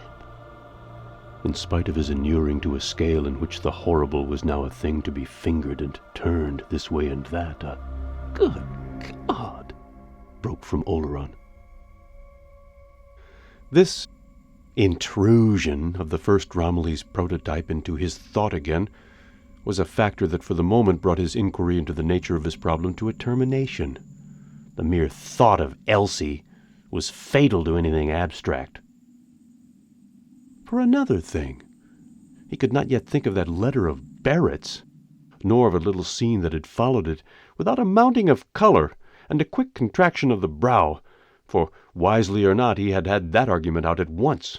Striding across the square on the following morning, he had bearded Barrett on his own doorstep. Coming back again a few minutes later, he had been strongly of opinion that he had only made matters worse. The man had been vagueness itself. He had not been able to be either challenged or browbeaten into anything more definite than a muttered farrago in which the words "Certain things, Mrs. Barrett, respectable house, if the cap fits, proceedings that shall be nameless," had been constantly repeated. "Not that I make any charge," he had concluded. "Charge?" Oleron had cried. "I have my ideas of things, as I don't doubt you have yours." Ideas? Mine? Oleron had cried wrathfully, immediately dropping his voice as heads had appeared at windows of the square. Look you here, my man. You've an unwholesome mind, which probably you can't help, but a tongue which you can help, and shall, if there is a breath of this repeated. "I'll not be talked to on my own doorstep like this by anybody," Barrett had blustered. You shall, and I'm doing it. Don't you forget there's a God above all who has said you're a low scandalmonger. And so forth, continuing badly what was already badly begun. Oleron had returned wrathfully to his own house, and thenceforward looking out of his windows had seen Barrett's face at odd times, lifting blinds or peering round curtains, as if he sought to put himself in possession of heaven knew what evidence, in case it should be required of him. The unfortunate occurrence made certain minor differences in Oleron's domestic arrangements. Barrett's tongue, he gathered, had already been busy. He was looked at askance by the dwellers of the square, and he judged it better, until he should be able to obtain other help, to make his purchases of provisions a little farther afield, rather than at the small shops of the immediate neighborhood. For the rest, housekeeping was no new thing to him, and he would resume his old bachelor habits. Besides, he was deep in certain rather abstruse investigations, in which it was better that he should not be disturbed. He was looking out of his window one midday, rather tired, not very well, and glad that it was not very likely he would have to stir out of doors, when he saw Elsie Bengow crossing the square towards his house. The weather had broken. It was a raw and gusty day, and she had to force her way against the wind that set her ample skirts bellying about her opulent figure, and her veil spinning and streaming behind her. Oleron acted swiftly and instinctively. Seizing his hat, he sprang to the door and descended the stairs at a run. A sort of panic had seized him. She must be prevented from setting foot in the place. As he ran along the alley, he was conscious that his eyes went up to the eaves, as if something drew them. He did not know that a slate might not accidentally fall. He met her at the gate, and spoke with curious volubleness. "This is really too bad, Elsie! Just as I'm urgently called away! I'm afraid it can't be helped, though, and that you'll have to think me an inhospitable beast." He poured it out just as it came into his head. She asked if he was going to town. Yes, to town," he replied. "I've got to call on Chambers. You know Chambers, don't you?" "No, I remember you don't. A big man you once saw me with. I ought to have gone yesterday, and—" This he felt to be a brilliant effort. "And he's going out of town this afternoon to Brighton. I had a letter from him this morning." He took her arm and led her up the square. She had to remind him that his way to town lay in the other direction. "Of course! How stupid of me!" he said with a little loud laugh. "I'm so used to going the other way with you. Of course, it's the other way to the bus. Will you come along with me? I am so awfully sorry it's happened like this." They took the street to the bus terminus. This time, Elsie bore no signs of having gone through interior struggles. If she detected anything unusual in his manner, she made no comment, and he, seeing her calm, began to talk less recklessly through silences. By the time they reached the bus terminus, nobody, seeing the pallid-faced man without an overcoat and the large, ample-skirted girl at his side, would have supposed that one of them was ready to sink on his knees for thankfulness that he had, as he believed, saved the other from a wildly unthinkable danger. They mounted to the top of the bus, Oleron protesting that he should not miss his overcoat, and that he found the day, if anything, rather oppressively hot. They sat down on a front seat. Now that this meeting was forced upon him, he had something else to say that would make demands upon his tact. It had been on his mind for some time, and was, indeed, peculiarly difficult to put. He revolved it for some minutes, and then, remembering the success of his story of a sudden call to town, cut the knot of his difficulty with another lie. "I'm thinking of going away for a little while, Elsie," he said. She merely said, "Oh?" "Somewhere for a change. I need a change. I think I shall go tomorrow, or the day after. Yes, tomorrow, I think." "Yes," she replied. "I don't quite know how long I shall be," he continued. "I shall have to let you know when I am back." "Yes, let me know," she replied in an even tone. The tone was, for her, suspiciously even. He was a little uneasy. "You don't ask me where I'm going," he said, with a little cumbrous effort to rally her. She was looking straight before her, past the bus driver. "I know," she said. He was startled. "How, you know?" "You're not going anywhere," she replied. He found not a word to say. It was a minute or so before she continued in the same controlled voice she had employed from the start. "You're not going anywhere. You weren't going out this morning. You only came out because I appeared. Don't behave as if we were strangers, Paul." A flush of pink had mounted to his cheeks. He noticed that the wind had given her the pink of early rhubarb. Still, he found nothing to say. "Of course you ought to go away," she continued. "I don't know whether you look at yourself often in the glass, but you're rather noticeable. Several people have turned to look at you this morning, so of course you ought to go away. But you won't, and I know why." He shivered, coughed a little, and then broke silence.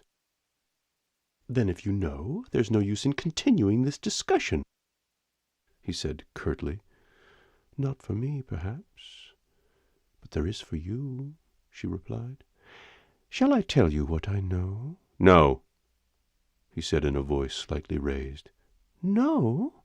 she asked, her round eyes earnestly on him. "No." Again he was getting out of patience with her. Again he was conscious of the strain. Her devotion and fidelity and love plagued him.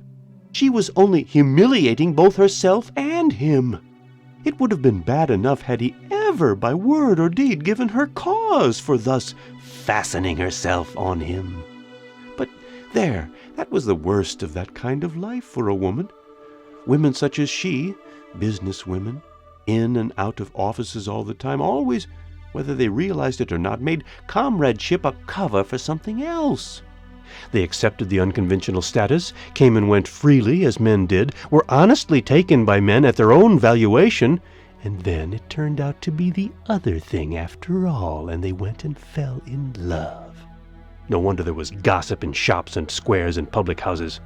In a sense, the gossipers were in the right of it. Independent, yet not efficient, with some of womanhood's graces foregone, and yet with all the woman's hunger and need, half sophisticated yet not wise. Oleron was tired of it all, and it was time he told her so.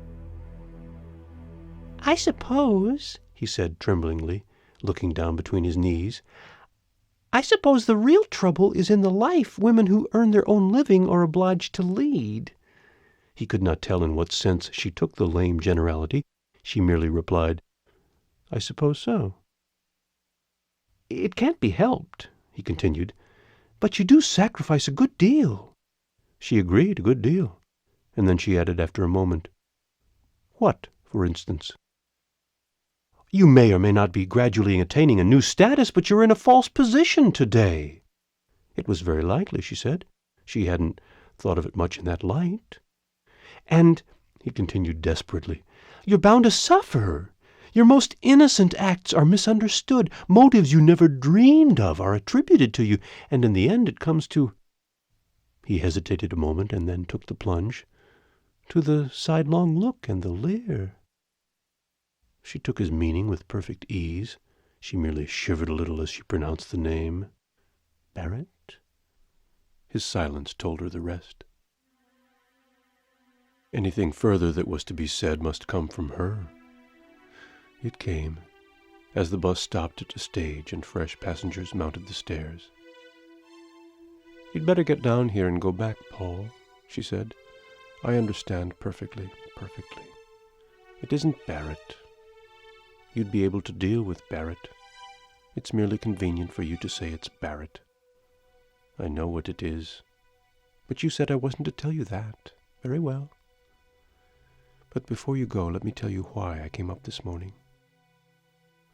In a dull tone, he asked her why. Again she looked straight before her as she replied, "I came to force your hand. Things couldn't go on as they have been going, you know, and now that's all over." "All over," he repeated stupidly. "All over.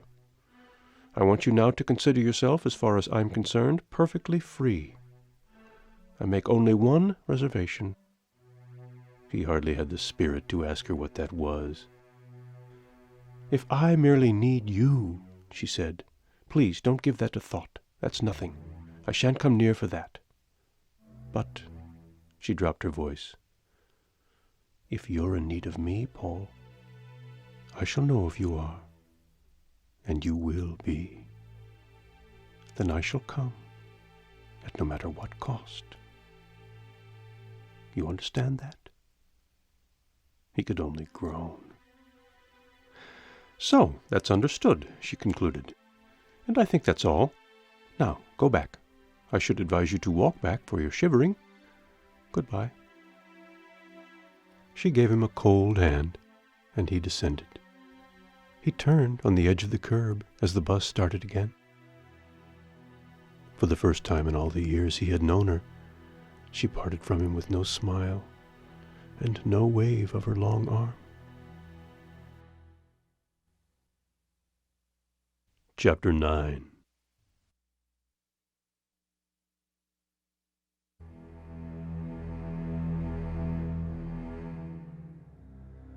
He stood on the curb, plunged in misery, looking after her as long as she remained in sight. But almost instantly with her disappearance he felt the heaviness lift a little from his spirit. She had given him his liberty. True, there was a sense in which he had never parted with it, but now was no time for splitting hairs. He was free to act, and all was clear ahead. Swiftly the sense of lightness grew on him. It became a positive rejoicing in his liberty, and before he was halfway home, he had decided what must be done next. The vicar of the parish in which his dwelling was situated lived within 10 minutes of the square. To his house Oleron turned his steps. It was necessary that he should have all the information he could get about this old house, with the insurance marks and the sloping "To Let" boards. And the vicar was the person most likely to be able to furnish it. This last preliminary out of the way, and ha! Oleron chuckled. Things might be expected to happen. But he gained less information than he had hoped for. "The house," the vicar said, "was old." But there needed no vicar to tell Oleron that. "It was reputed," Oleron pricked up his ears, "to be haunted.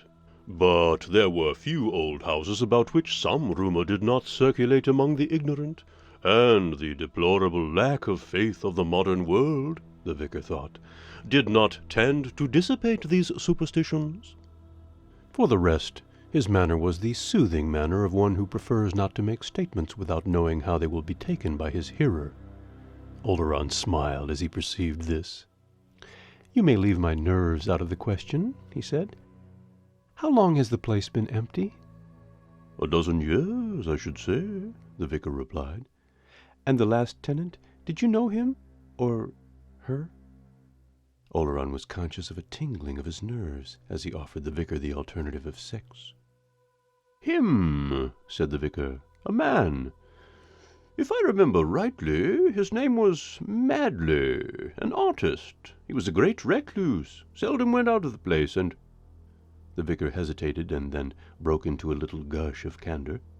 "And since you appear to have come for this information, and since it is better that the truth should be told than that garbled versions should get about, I don't mind saying that this man Madley died there, under somewhat unusual circumstances. It was ascertained at the post-mortem that there was not a particle of food in his stomach, although he was found to be not without money, and his frame was simply worn out. Suicide was spoken of, but you'll agree with me that deliberate starvation is, to say the least, an uncommon form of suicide." An open verdict was returned. "Ah," said Oleron. "Does there happen to be any comprehensive history of this parish?" "No, partial ones only. I myself am not guiltless of having made a number of notes on its purely ecclesiastical history, its registers, and so forth, which I shall be happy to show you if you would care to see them. But it is a large parish. I have only one curate, and my leisure, as you will readily understand." The extent of the parish and the scantiness of the vicar's leisure occupied the remainder of the interview, and Oleron thanked the vicar, took his leave, and walked slowly home. He walked slowly for a reason, twice turning away from the house within a stone's throw of the gate, and taking another turn of 20 minutes or so.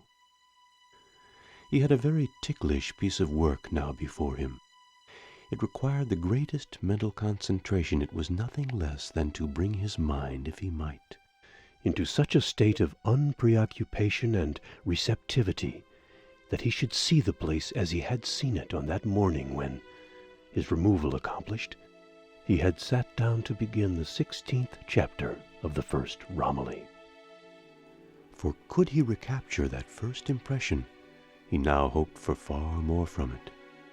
Formerly he had carried no end of mental lumber. Before the influence of the place had been able to find him out at all, it had had the inertia of those dreary chapters to overcome. No results had shown. The process had been one of slow saturation, charging, filling up to a brim. But now he was light, unburdened, rid at last both of that Romilly and of her prototype. Now for the new unknown, coy, jealous, bewitching, beckoning fair. At 2:30 of the afternoon, he put his key into the Yale lock, entered, and closed the door behind him. His fantastic attempt was instantly and astonishingly successful. He could have shouted with triumph as he entered the room. It was as if he had escaped into it. Once more, as in the days when his writing had had a daily freshness and wonder and promise for him, he was conscious of that new ease and mastery and exhilaration and release. The air of the place seemed to hold more oxygen, as if his own specific gravity had changed. His very tread seemed less ponderable. The flowers in the bowls, the fair proportions of the meadow sweet-colored panels and moldings, the polished floor, and the lofty and faintly starred ceiling fairly laughed their welcome. Oleron actually laughed back and spoke aloud. "Oh, you're pretty, pretty," he flattered it. Then he lay down on his couch.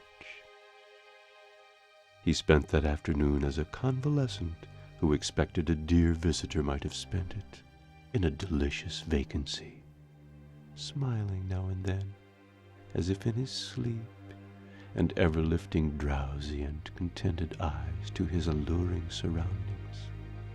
He lay thus until darkness came, and with darkness, the nocturnal noises of the old house. But if he waited for any specific happening, he waited in vain. He waited similarly in vain on the morrow, maintaining, though with less ease, that sensitized, plate-like condition of his mind. Nothing occurred to give it an impression. Whatever it was which he so patiently wooed, it seemed to be both shy and exacting. Then, on the third day, he thought he understood. A look of gentle drollery and cunning came into his eyes, and he chuckled. Well, if the wind sits in that quarter, we must see what else there is to be done. What is there now? No, I won't send for Elsie. We don't need a wheel to break the butterfly on. We won't go to those lengths, my butterfly. He was standing, musing, thumbing his lean jaw, looking aslant. Suddenly he crossed to his hall, took down his hat, and went out. My lady is coquettish, is she? Well, we'll see what a little neglect will do. He chuckled as he went down the stairs. He sought a railway station, got onto a train, and spent the rest of the day in the country. Oh, yes, Oleron thought he was the man to deal with fair ones who beckoned and invited and then took refuge in shyness and hanging back. He did not return until after 11 that night. "Now, my fair beckoner," he murmured, as he walked along the alley and felt in his pocket for his keys. Inside his flat, he was perfectly composed, perfectly deliberate, exceedingly careful not to give himself away. As if to intimate that he intended to retire immediately, he lighted only a single candle, and as he set out with it on his nightly round, he affected to yawn. He went first into his kitchen. There was a full moon, and a lozenge of moonlight, almost peacock blue by contrast with his candle flame, lay on the floor. The window was uncurtained, and he could see the reflection of the candle, and faintly that of his own face as he moved about. The door of the powder closet stood a little ajar, and he closed it before sitting down to remove his boots on the chair, with the cushion made of the folded harp bag. From the kitchen he passed to the bathroom. There, another slant of blue moonlight cut the window-sill and lay across the pipes on the wall. He visited his seldom-used study, and stood for a moment gazing at the silvered roofs across the square. Then, walking straight through his sitting-room, his stockinged feet making no noise, he entered his bedroom, and put the candle on the chest of drawers. His face, all this time, wore no expression save that of tiredness. He had never been wilier nor more alert. His small bedroom fireplace was opposite the chest of drawers on which the mirror stood, and his bed and the window occupied the remaining sides of the room. Oleron drew down his blind, took off his coat, and then stooped to get his slippers from under the bed. He could have given no reason for the conviction, but that the manifestation that for 2 days had been withheld was close at hand he never for an instant doubted. Nor, though he could not for the faintest guess of the shape it might take, did he experience fear. Startling or surprising it might be. He was prepared for that, but that was all. His scale of sensation had become depressed.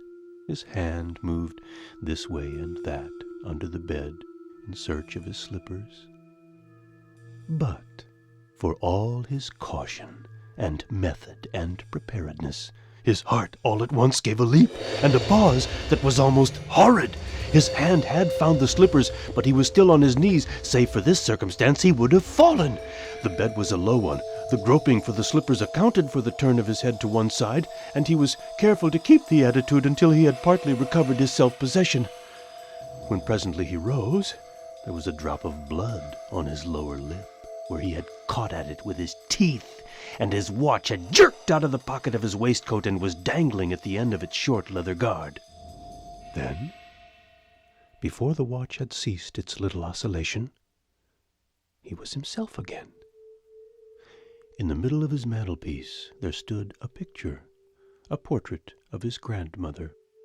He placed himself before this picture, so that he could see in the glass of it the steady flame of the candle that burned behind him on the chest of drawers. He could see also in the picture glass the little glancings of light from the bevels and facets of the objects about the mirror and candle. But he could see more. These twinklings and reflections and re-reflections did not change their position, but there was one gleam that had motion. It was fainter than the rest, and it moved up and down through the air.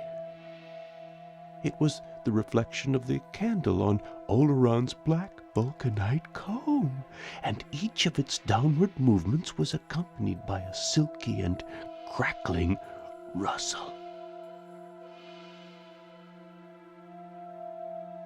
Oleron, watching what went on in the glass of his grandmother's portrait, continued to play his part. He felt for his dangling watch and began slowly to wind it up. Then, for a moment ceasing to watch, he began to empty his trousers pockets and to place methodically in a little row on the mantelpiece the pennies and halfpennies he took from them. The sweeping, minutely electric noise filled the whole bedroom, and had Oleron altered his point of observation, he could have brought the dim gleam of the moving comb so into position that it would almost have outlined his grandmother's head. Any other head of which it might have been following the outline was invisible. Oleron finished the emptying of his pockets. Then, under cover of another simulated yawn, not so much summoning his resolution as overmastered by an exorbitant curiosity, he swung suddenly round. That which was being combed was still not to be seen, but the comb did not stop. It had altered its angle a little, and had moved a little to the left. It was passing in fairly regular sweeps from a point rather more than 5 feet from the ground, in a direction roughly vertical, to another point a few inches below the level of the chest of drawers. Oleron continued to act to admiration. He walked to his little washstand in the corner, poured out water, and began to wash his hands. He removed his waistcoat and continued his preparation for bed. The combing did not cease, and he stood for a moment in thought. Again his eyes twinkled. The next was very cunning. I think I'll read for a quarter of an hour, he said aloud. He passed out of the room. He was away a couple of minutes. When he returned again, the room was suddenly quiet. He glanced at the chest of drawers. The comb lay still. Between the collar he had removed and a pair of gloves. Without hesitation, Oleron put out his hand and picked it up. It was an ordinary 18-penny comb, taken from a card in a chemist's shop, of a substance of a definite, specific gravity, and no more capable of rebellion against the laws by which it existed than are the worlds that keep their orbits through the void. Oleron put it down again. Then he glanced at the bundle of papers he held in his hand.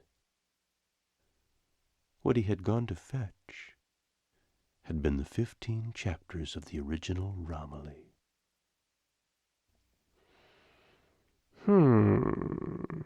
He muttered as he threw the manuscript into a chair. As I thought. She's just blindly, ragingly, murderously jealous. On the night after that, and on the following night, and for many nights and days, so many that he began to be uncertain about the count of them. Oleron, courting, cajoling, neglecting, threatening, beseeching, eaten out with unappeased curiosity, and regardless that his life was becoming one consuming passion and desire, continued his search for the unknown co-numerator of his abode.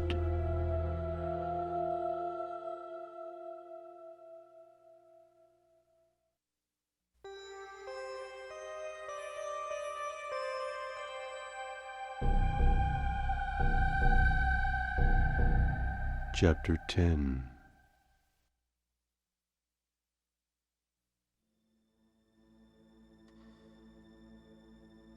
As time went on, it came to pass that few except the postman mounted Oleron's stairs. And since men who do not write letters receive few, even the postman's tread became so infrequent that it was not heard more than once or twice a week. There came a letter from Oleron's publishers, asking when they might expect to receive the manuscript of his new book. He delayed for some days to answer it, and finally forgot it. A second letter came, which also he failed to answer. He received no third. The weather grew bright and warm. The privet bushes among the chopper-like notice boards flowered, and in the streets where Oleron did his shopping, the baskets of flower women lined the curbs. Oleron purchased flowers daily. His room clamored for flowers, fresh and continually renewed, and Oleron did not stint its demands. Nevertheless, the necessity for going out to buy them began to irk him more and more, and it was with a greater and ever greater sense of relief that he returned home again.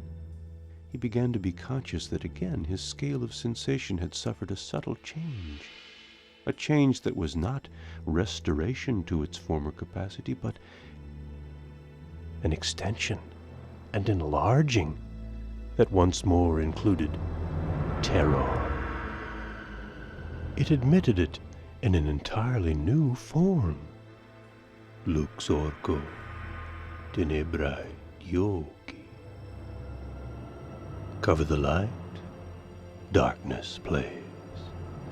The name of this terror was agoraphobia.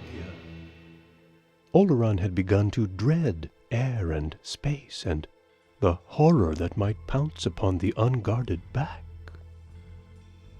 Presently he so contrived it that his food and flowers were delivered daily at his door. He rubbed his hands when he had hit upon this expedient. That was better. Now he could please himself whether he went out or not. Quickly he was confirmed in his choice. it became his pleasure to remain immured. But he was not happy. Or if he was, his happiness took an extraordinary turn.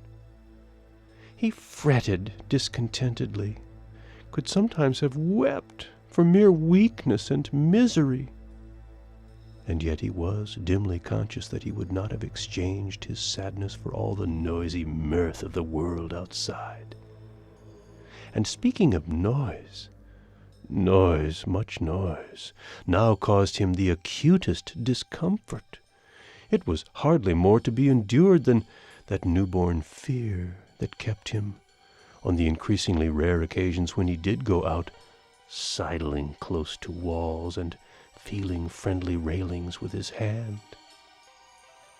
He moved from room to room softly and in slippers, and sometimes stood for many seconds, closing a door so gently that not a sound broke the stillness that was in itself a delight. Sunday now became an intolerable day to him, for since the coming of the fine weather, there had begun to assemble in the square under his windows each Sunday morning certain members of the sect to which the long-nosed Barrett adhered. These came with a great drum and large brass-bellied instruments, men and women, uplifted, anguished voices, struggling with their God, and Barrett himself, with upraised face and closed eyes and working brows, prayed that the sound of his voice might penetrate the ears of all unbelievers. As it certainly did Oleron's. One day, in the middle of one of these rhapsodies, Oleron sprang to his blind and pulled it down, and heard as he did so his own name made the object of a fresh torrent of outpouring. And sometimes, but not as expecting a reply, Oleron stood still and called softly. Once or twice he called, "Romilly," and then waited. But more often his whispering did not take the shape of a name.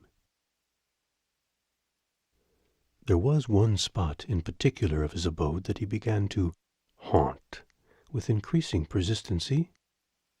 This was just within the opening of his bedroom door.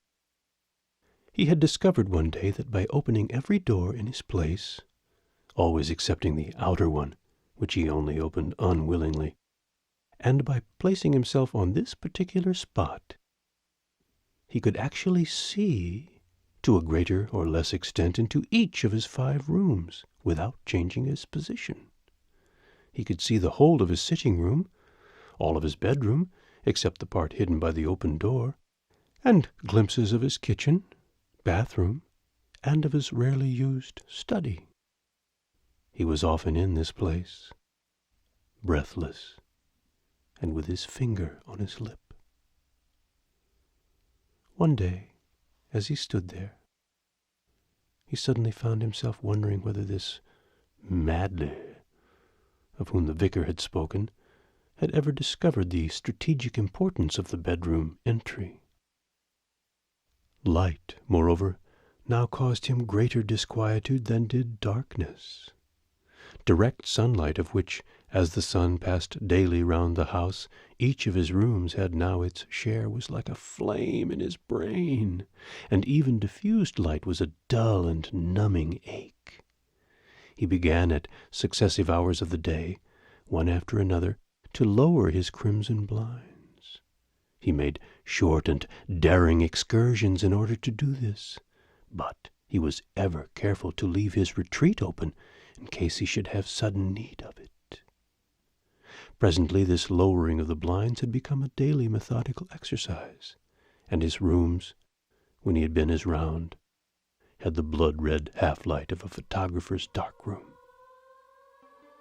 One day, as he drew down the blind of his little study and backed in good order out of the room again, he broke into a soft laugh.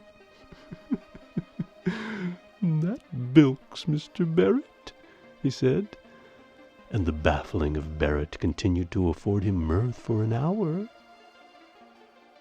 But on another day, soon after, he had a fright, that left him trembling also for an hour. He had seized the cord to darken the window over the seat in which he had found the harp bag, and was standing with his back well protected in the embrasure, when he thought he saw the tail of a black and white check skirt disappear round the corner of the house. He could not be sure. Had he run to the window of the other wall, which was blinded, the skirt must have been already past. But he was almost sure that it was Elsie. He listened in an agony of suspense for her tread on the stairs, but no tread came. And after 3 or 4 minutes, he drew a long breath of relief. "By Jove! But that would have compromised me horribly," he muttered. And he continued to mutter from time to time, "Horribly compromising. No woman would stand that. Not any kind of woman. Oh, compromising in the extreme." Yet he was not happy. He could not have assigned the cause of the fits of quiet weeping which took him sometimes. They came and went, like the fitful illumination of the clouds that traveled over the square. And perhaps, after all, if he was not happy, he was not unhappy. Before he could be unhappy, something must have been withdrawn. And nothing had yet been withdrawn from him, for nothing had been granted. He was waiting for that granting, in that flower-laden, frightfully enticing apartment of his, with the pith-white walls tinged and subdued by the crimson blinds to a blood-like gloom.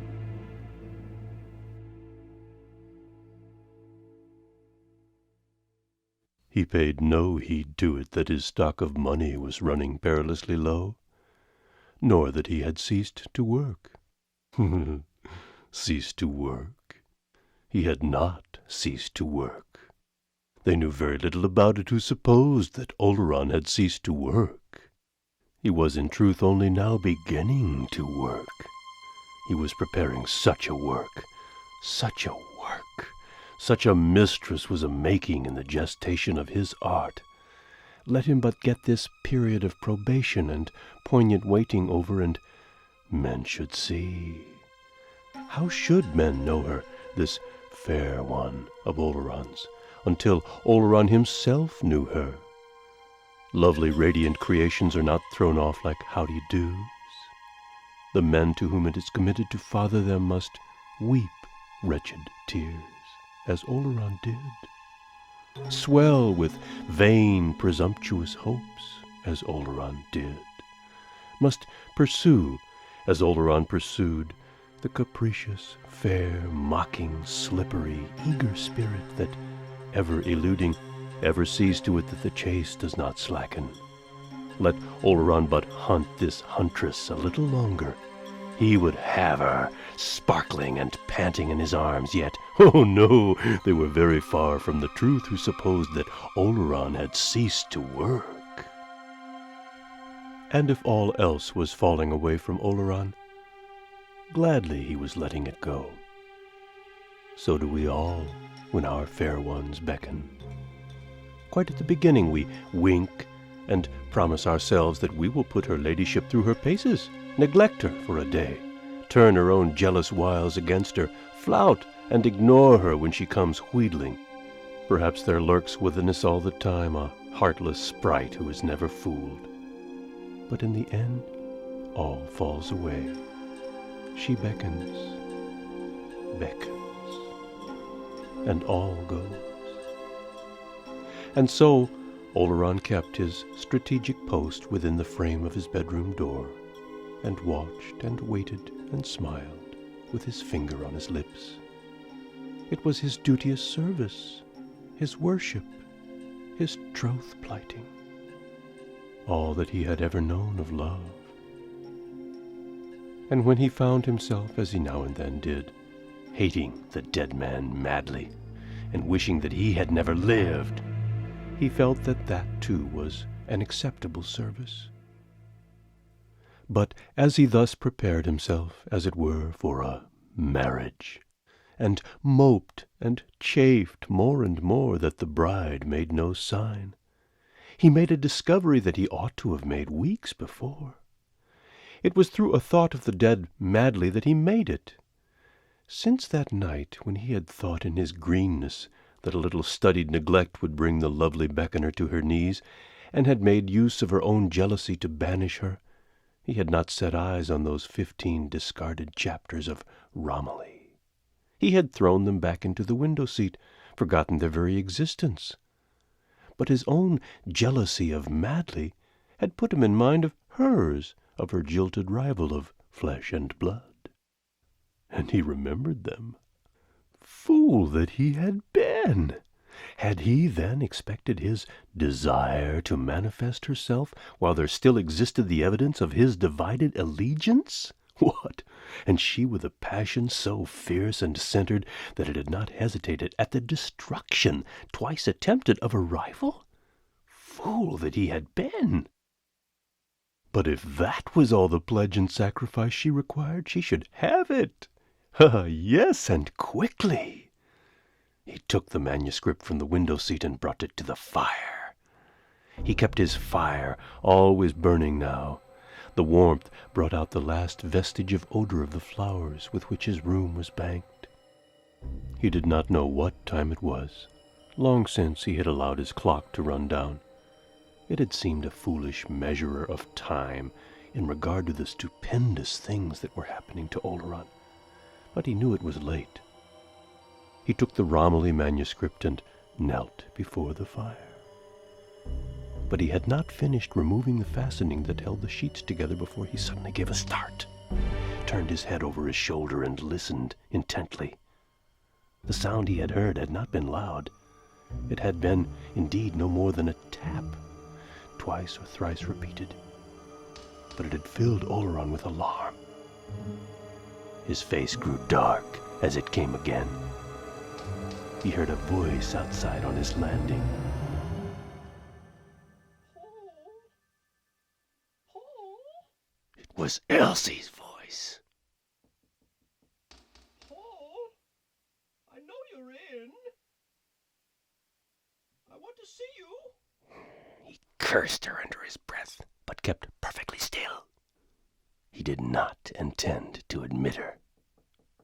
Paul, you're in trouble. I believe you're in danger. At least come to the door. Oleron smothered a low laugh. It somehow amused him that she, in such danger herself, should talk to him of his danger. Well, if she was, serve her right. She knew, or said she knew all about it. Paul. Paul? Pig, pig, he mimicked her under his breath. Oh, Paul, it's horrible. Horrible, was it? Thought Oleron. Then let her get away. I only want to help you, Paul. I didn't promise not to come if you needed me. He was impervious to the pitiful sob that interrupted the low cry. The devil take the woman! Should he shout to her to go away and not come back? No. Let her call and knock and sob. She had a gift for sobbing. She mustn't think her sobs would move him. They irritated him, so that he set his teeth and shook his fist at her. But that was all. Let her sob. Paul. Paul. With his teeth hard set, he dropped the first page of Romilly into the fire. Then he began to drop the rest in, sheet by sheet.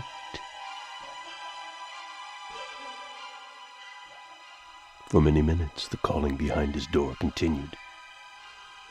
Then suddenly it ceased. He heard the sound of her feet slowly descending the stairs. He listened for the noise of a fall, or a cry, or a crash of a piece of the handrail of the upper landing. But none of these things came. She was spared. Apparently her rival suffered her to crawl, abject and beaten, away. Oleron heard the passing of her steps under his window. Then she was gone. He dropped the last page into the fire, and then with a low laugh rose. He looked fondly round his room. Lucky to get away like that, he remarked. She wouldn't have got away if I'd given her as much as a word or a look. What devils these women are! But no, I oughtn't to say that. One of them showed forbearance. Who showed forbearance? And what was forborne? Oleron knew. Contempt, no doubt, had been at the bottom of it, but that didn't matter. The pestering creature had been allowed to go unharmed. Yes, she was lucky. Oleron hoped she knew it. And now for his reward. Oleron crossed the room. All his doors were open. His eyes shone as he placed himself within that of his bedroom. Fool that he had been, not to think of destroying the manuscript sooner. How, in a house full of shadows, should he know his own shadow? How, in a house full of noises, distinguish the summons he felt to be at hand? Trust him, he would know. The place was full of a jugglery of dim lights. The blind at his elbow that allowed the light of a street lamp to struggle vaguely through. The glimpse of greeny-blue moonlight seen through the distant kitchen door. The sulky glow of the fire under the black ashes of the burned manuscript. The glimmering of the tulips and the moon daisies and narcissi and the bowls and jugs and jars. These did not so trick and bewilder his eyes that he would not know his own. It was he, not she, who had been delaying the shadowy bridal. He hung his head for a moment in mute acknowledgment. Then he bent his eyes on the deceiving, puzzling gloom again. He would have called her name had he known it, but now he would not ask her to share even a name with the other. His own face, within the frame of the door, glimmered white as the narcissi in the darkness. A shadow, light as fleece, seemed to take shape in the kitchen. The time had been when Oleron would have said that a cloud had passed over the unseen moon. The low illumination on the blind at his elbow grew dimmer. The time had been when Oleron would have concluded that the lamplighter going his rounds had turned low the flame of the lamp. The fire settled, letting down the black and charred papers. A flower fell from a bowl and lay indistinct upon the floor. All was still. And then a stray draft moved through the old house, passing before Oleron's face. Suddenly, inclining his head, he withdrew a little from the door jamb. The wandering draft caused the door to move a little on its hinges. Oleron trembled violently, stood for a moment longer, then, putting his hand out to the knob, softly drew the door to, sat down on the nearest chair, and waited. As a man might await the calling of his name that should summon him to some weighty, high, and privy audience.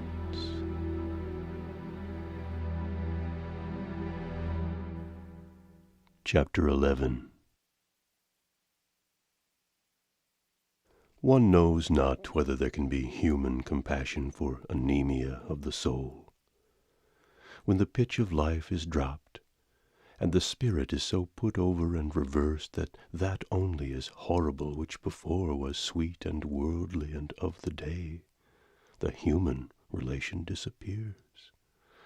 The sane soul turns appalled away, lest not merely itself but sanity should suffer. We are not gods. We cannot drive out devils. We must see selfishly to it that devils do not enter into ourselves. And this we must do even though love so transfuse us, that we may well deem our nature to be half divine. We shall but speak of honor and duty in vain. The letter dropped within the dark door will lie unregarded, or, if regarded for a brief instant between two unspeakable lapses, left and forgotten again.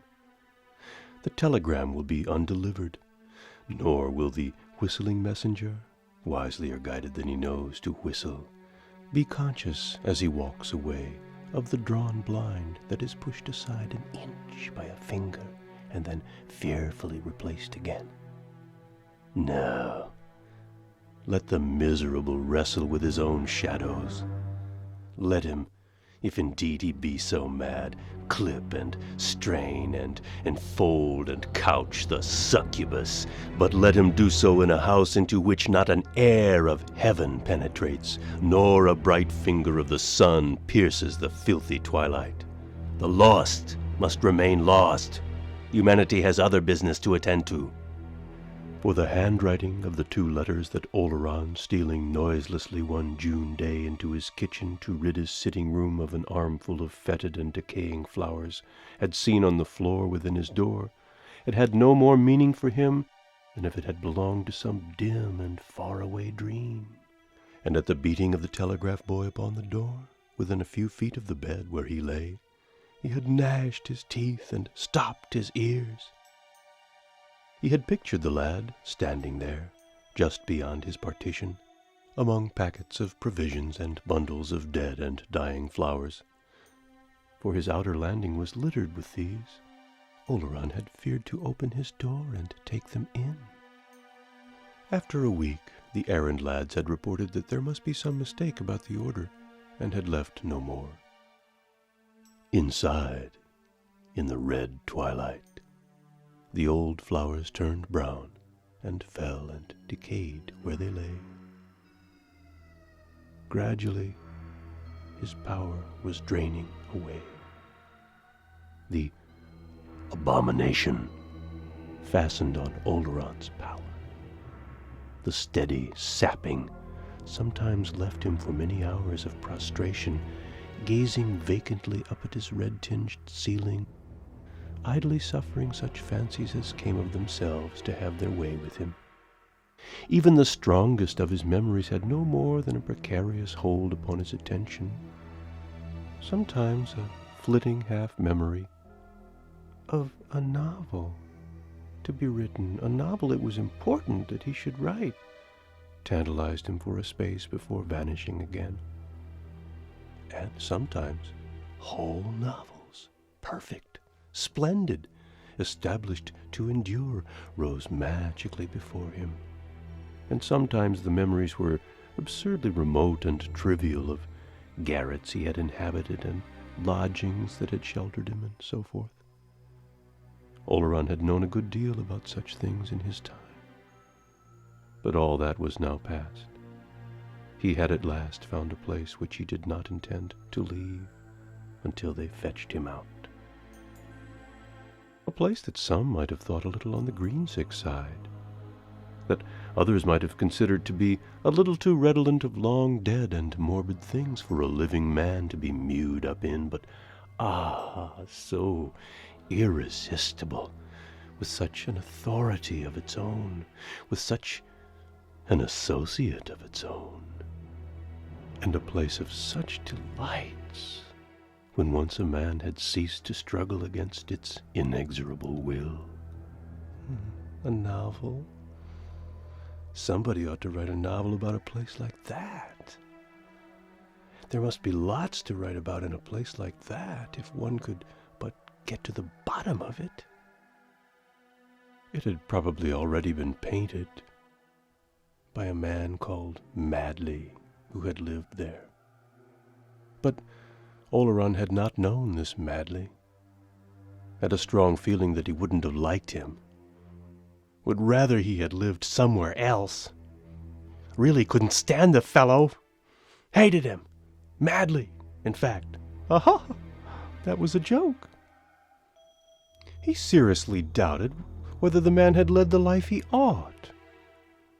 Oleron was in two minds sometimes whether he wouldn't tell that long-nosed guardian of the public morals across the way about him. But probably he knew, and had made his praying hullabaloos for him also. That was his line. Why, Oleron himself had had a dust-up with him about something or other, some girl or other. Elsie Bengow, her name was, he remembered. Oleron had moments of deep uneasiness about this Elsie Bengow. Or rather, he was not so much uneasy about her as restless about the things she did. Chief of these was the way in which she persisted in thrusting herself into his thoughts. And whenever he was quick enough, he sent her packing the moment she made her appearance there. The truth was that she was not merely a bore, she had always been that. It had now come to the pitch where her very presence in his fancy was inimical to the full enjoyment of certain experiences. She had no tact. Really ought to have known that people are not at home to the thoughts of everybody all the time. Ought in mere politeness to have allowed him certain seasons quite to himself, and was monstrously ignorant of things if she did not know, as she appeared not to know, that there were certain special hours when a man's veins ran with fire and daring and power, in which he had a reasonable right to treat folk as he had treated that prying Barrett, to shut them out completely. But no, up she popped, the thought of her, and ruined all. Bright, towering fabrics, by the side of which even those perfect, magical novels of which he dreamed were dun and gray, vanished utterly at her intrusion. It was as if a fog should suddenly quench some fair, beaming star. As if, at the threshold of some golden portal prepared for Oleron, a pit should suddenly gape, as if a bat-like shadow should turn the growing dawn to murk and darkness again. Therefore, Oleron strove to stifle even the nascent thought of her. Nevertheless, there came an occasion on which this woman, Bengow, absolutely refused to be suppressed. Oleron could not have told exactly when this happened. He only knew by the glimmer of the street lamp on his blind that it was sometime during the night, and that for some time she had not presented herself. He had no warning, none, of her coming. She just came, was there. Strive as he would, he could not shake off the thought of her, nor the image of her face. She haunted him. But for her to come at that moment of all moments, really, it was past belief. How she could endure it, Oleron could not conceive. Actually, to look on, as it were, at the triumph of a rival? Good God! It was monstrous! Tact? Reticence? He had never credited her with an overwhelming amount of either, but he had never attributed mere... Oh, there was no word for it! Monstrous! Monstrous! Did she intend thenceforward, good God, to look on? Oleron felt the blood rush up to the roots of his hair with anger against her. Damnation taker! He choked. But the next moment, his heat and resentment had changed to a cold sweat of cowering fear. Panic-stricken, he strove to comprehend what he had done. For though he knew not what, he knew he had done something fatal, irreparable, blasting. Anger he had felt, but not this blaze of ire that suddenly flooded the twilight of his consciousness with a white infernal light. That appalling flash was not his! Not his! That open rift of bright and searing hell, not his! Not his! His had been the hand of a child, preparing a puny blow, but what was this other horrific hand that was drawn back to strike in the same place? Had he set that in motion? Had he provided the spark that had touched off the whole accumulated power of that formidable and relentless place? He did not know. He only knew that that poor igniting particle in himself was blown out, that, oh, impossible, a clinging kiss, how else to express it, had changed on his very lips to a gnashing and a removal, and that for very pity of the awful odds he must cry out to her against whom he had lately raged to guard herself! Look out! He shrieked aloud. The revulsion was instant. As if a cold, slow billow had broken over him, he came to find that he was lying in his bed, that the mist and horror that had for so long enwrapped him had departed, that he was Paul Oleron, and that he was sick, naked, helpless, and unutterably abandoned and alone. His faculties, though weak, answered at last to his calls upon them, and he knew that it must have been a hideous nightmare that had left him sweating and shaking thus.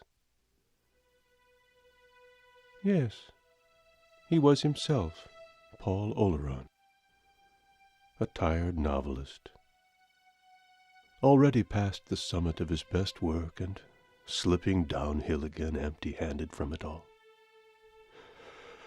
He had struck short in his life's aim.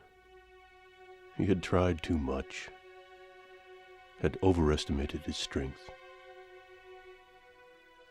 and was a failure. A failure. It all came to him in the single word, enwrapped and complete. It needed no sequential thought. He was a failure. He had missed. And he had missed not one happiness, but two. He had missed the ease of this world which men love, and he had missed also that other shining prize for which men forego ease, the snatching and holding and triumphant bearing up aloft of which is the only justification of the mad adventurer who hazards the enterprise. And there was no second attempt. Fate has no morrow. Oleron's morrow must be to sit down to profitless, ill-done, unrequired work again.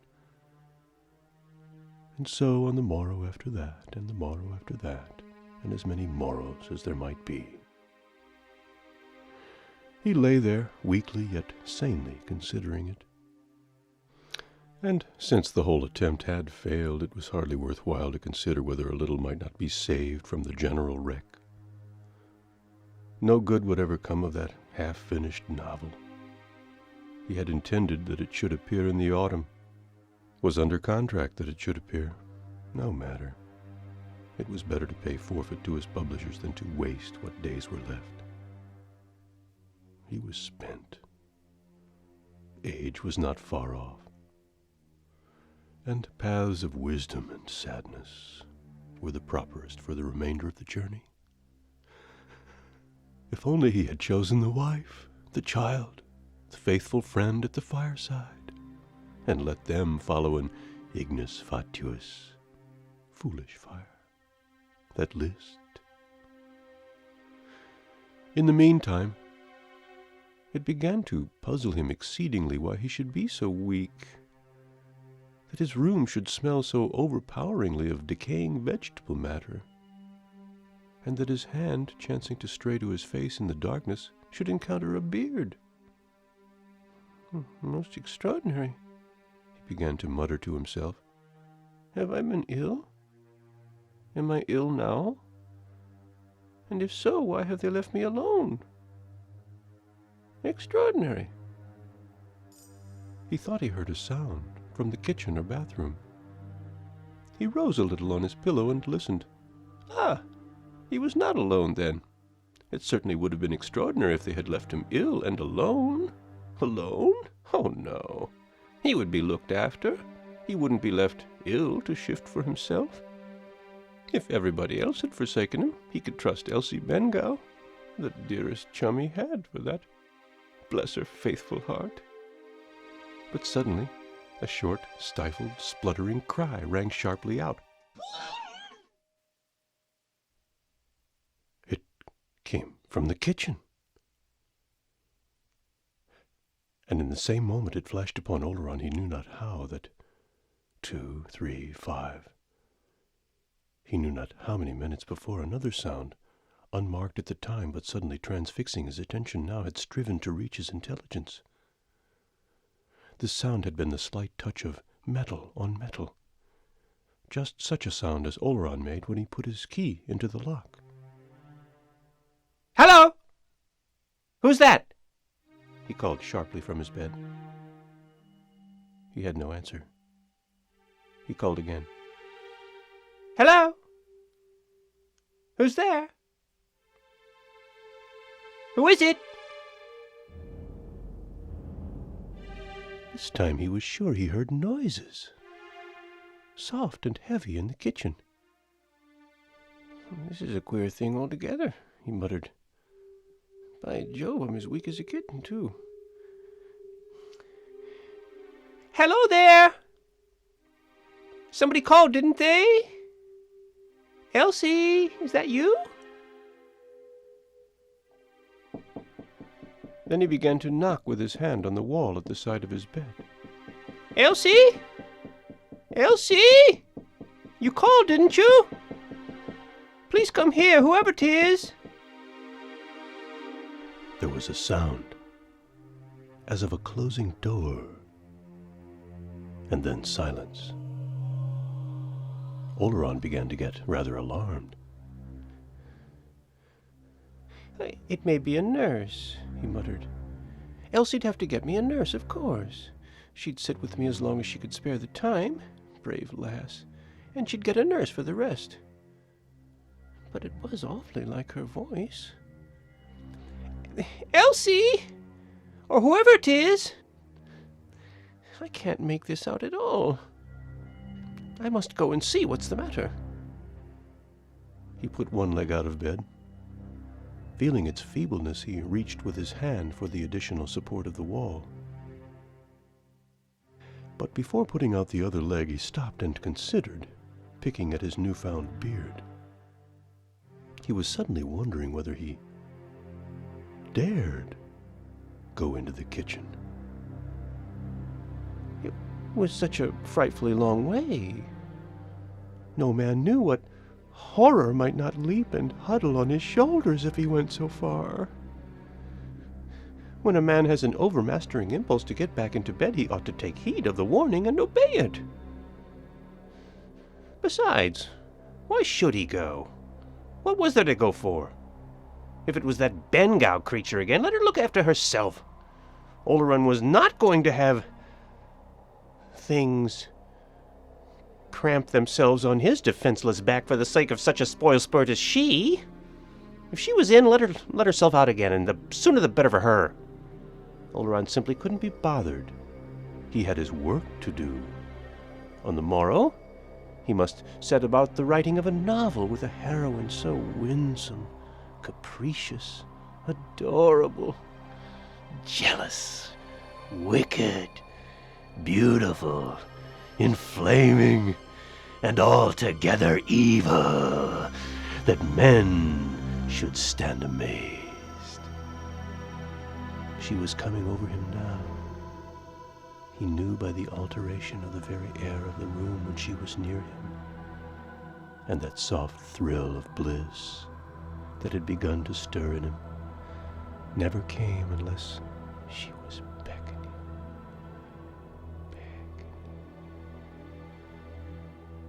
He let go the wall and fell back into bed again as, unthinkable. The other half of the kiss that Nash had interrupted was placed. How else convey it? On his lips,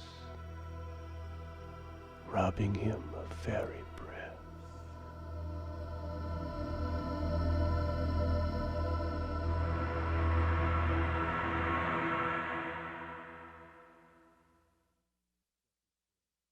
Chapter 12.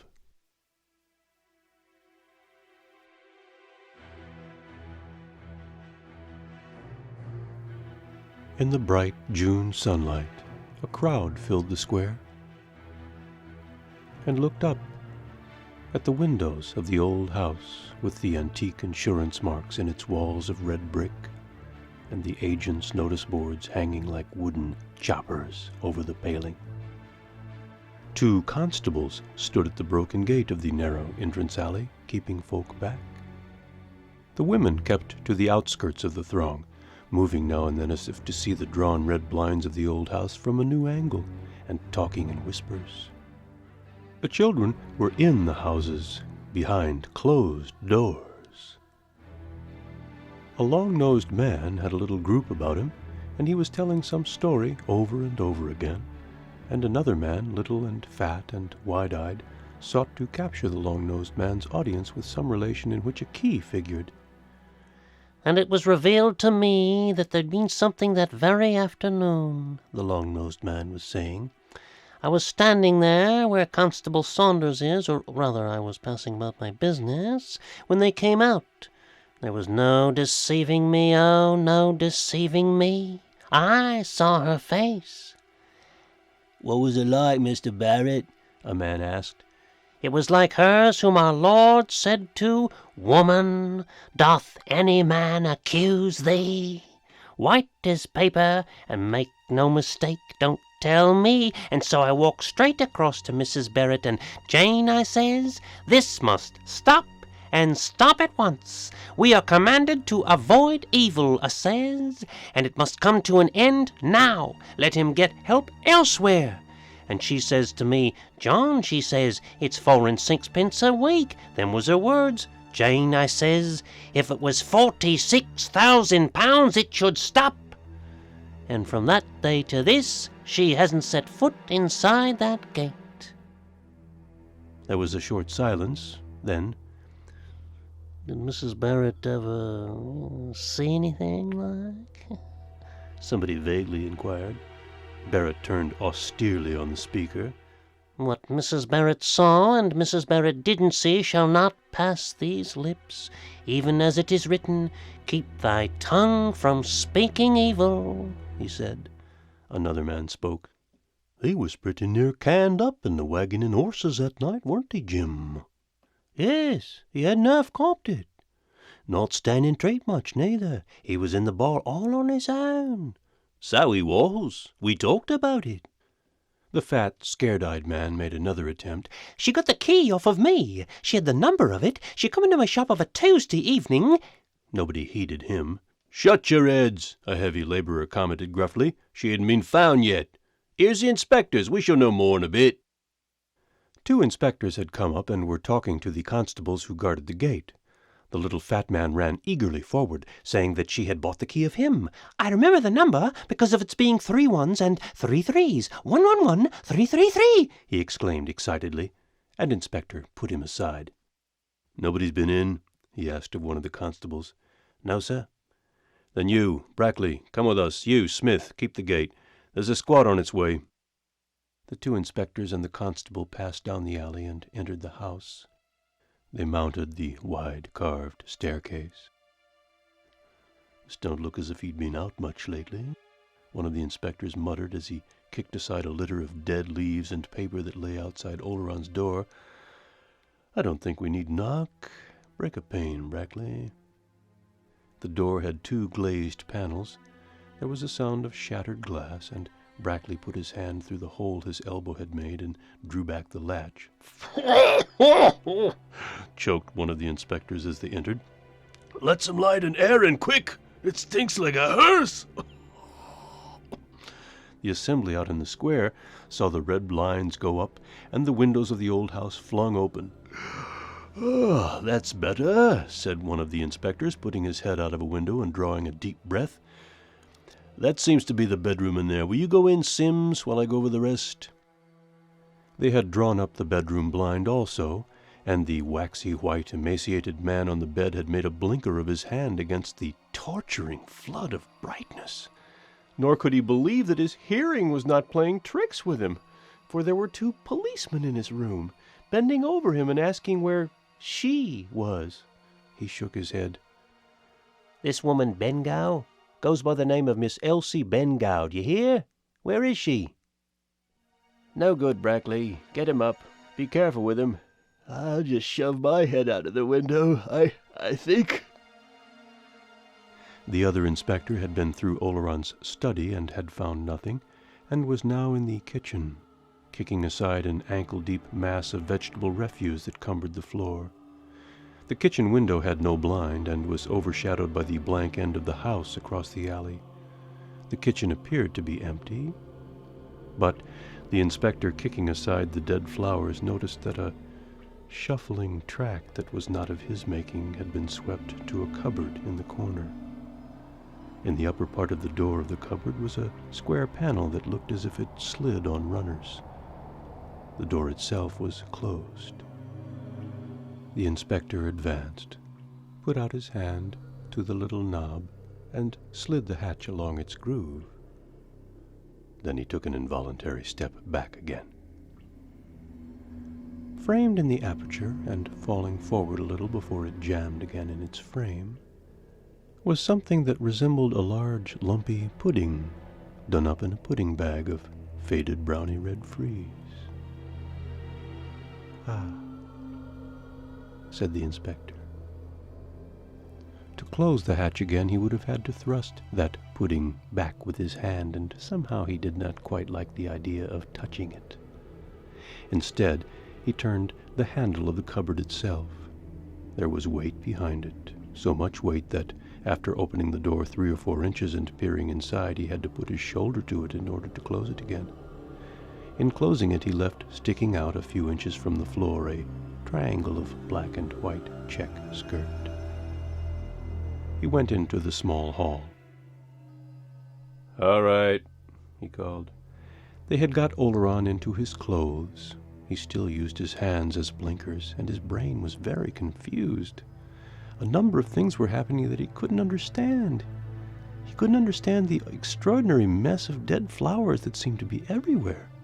He couldn't understand why there should be police officers in his room. He couldn't understand why one of these should be sent for a 4-wheeler and a stretcher. And he couldn't understand what heavy article they seemed to be moving about in the kitchen. His kitchen! "What's the matter?" he muttered sleepily. Then he heard a murmur in the square, and the stopping of a 4-wheeler outside. A police officer was at his elbow again, and Oleron wondered why, when he whispered something to him, he should run off a string of words, something about "used in evidence against you."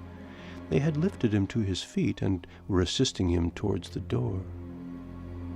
No, Oleron couldn't understand it at all. They got him down the stairs and along the alley. Oleron was aware of confused, angry shoutings. He gathered that a number of people wanted to lynch somebody or other. Then his attention became fixed on a little fat, frightened-eyed man who appeared to be making a statement that an officer was taking down in a notebook. "I'd seen her with him. They was often together. She came into my shop and said it was for him. I thought it was all right. 111333, the number was," the man was saying. The people seemed to be very angry. Many police were keeping them back. But one of the inspectors had a voice that Oleron thought quite kind and friendly, He was telling somebody to get somebody else into the cab before something or other was brought out, and Oleron noticed that a four-wheeler was drawn up at the gate.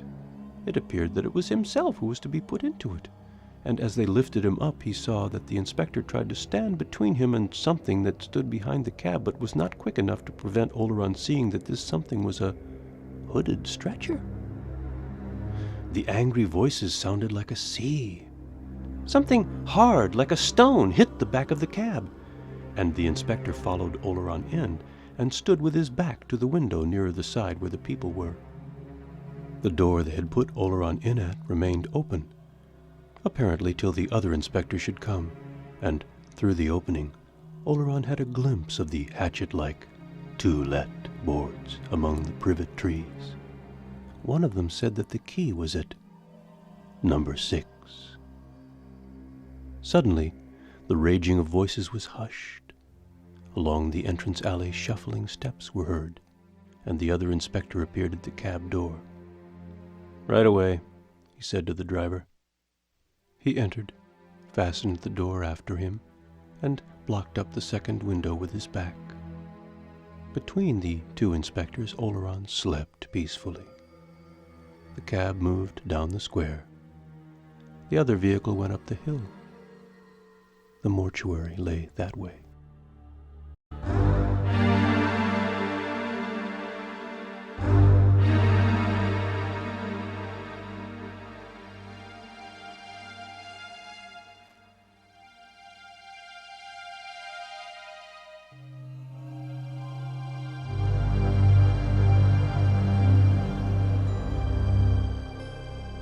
This concludes The Beckoning Fair One by Oliver Onions. Your reader is Bill Meyer. Music and effects by Berington Van Campen. This is a Miracle Records production.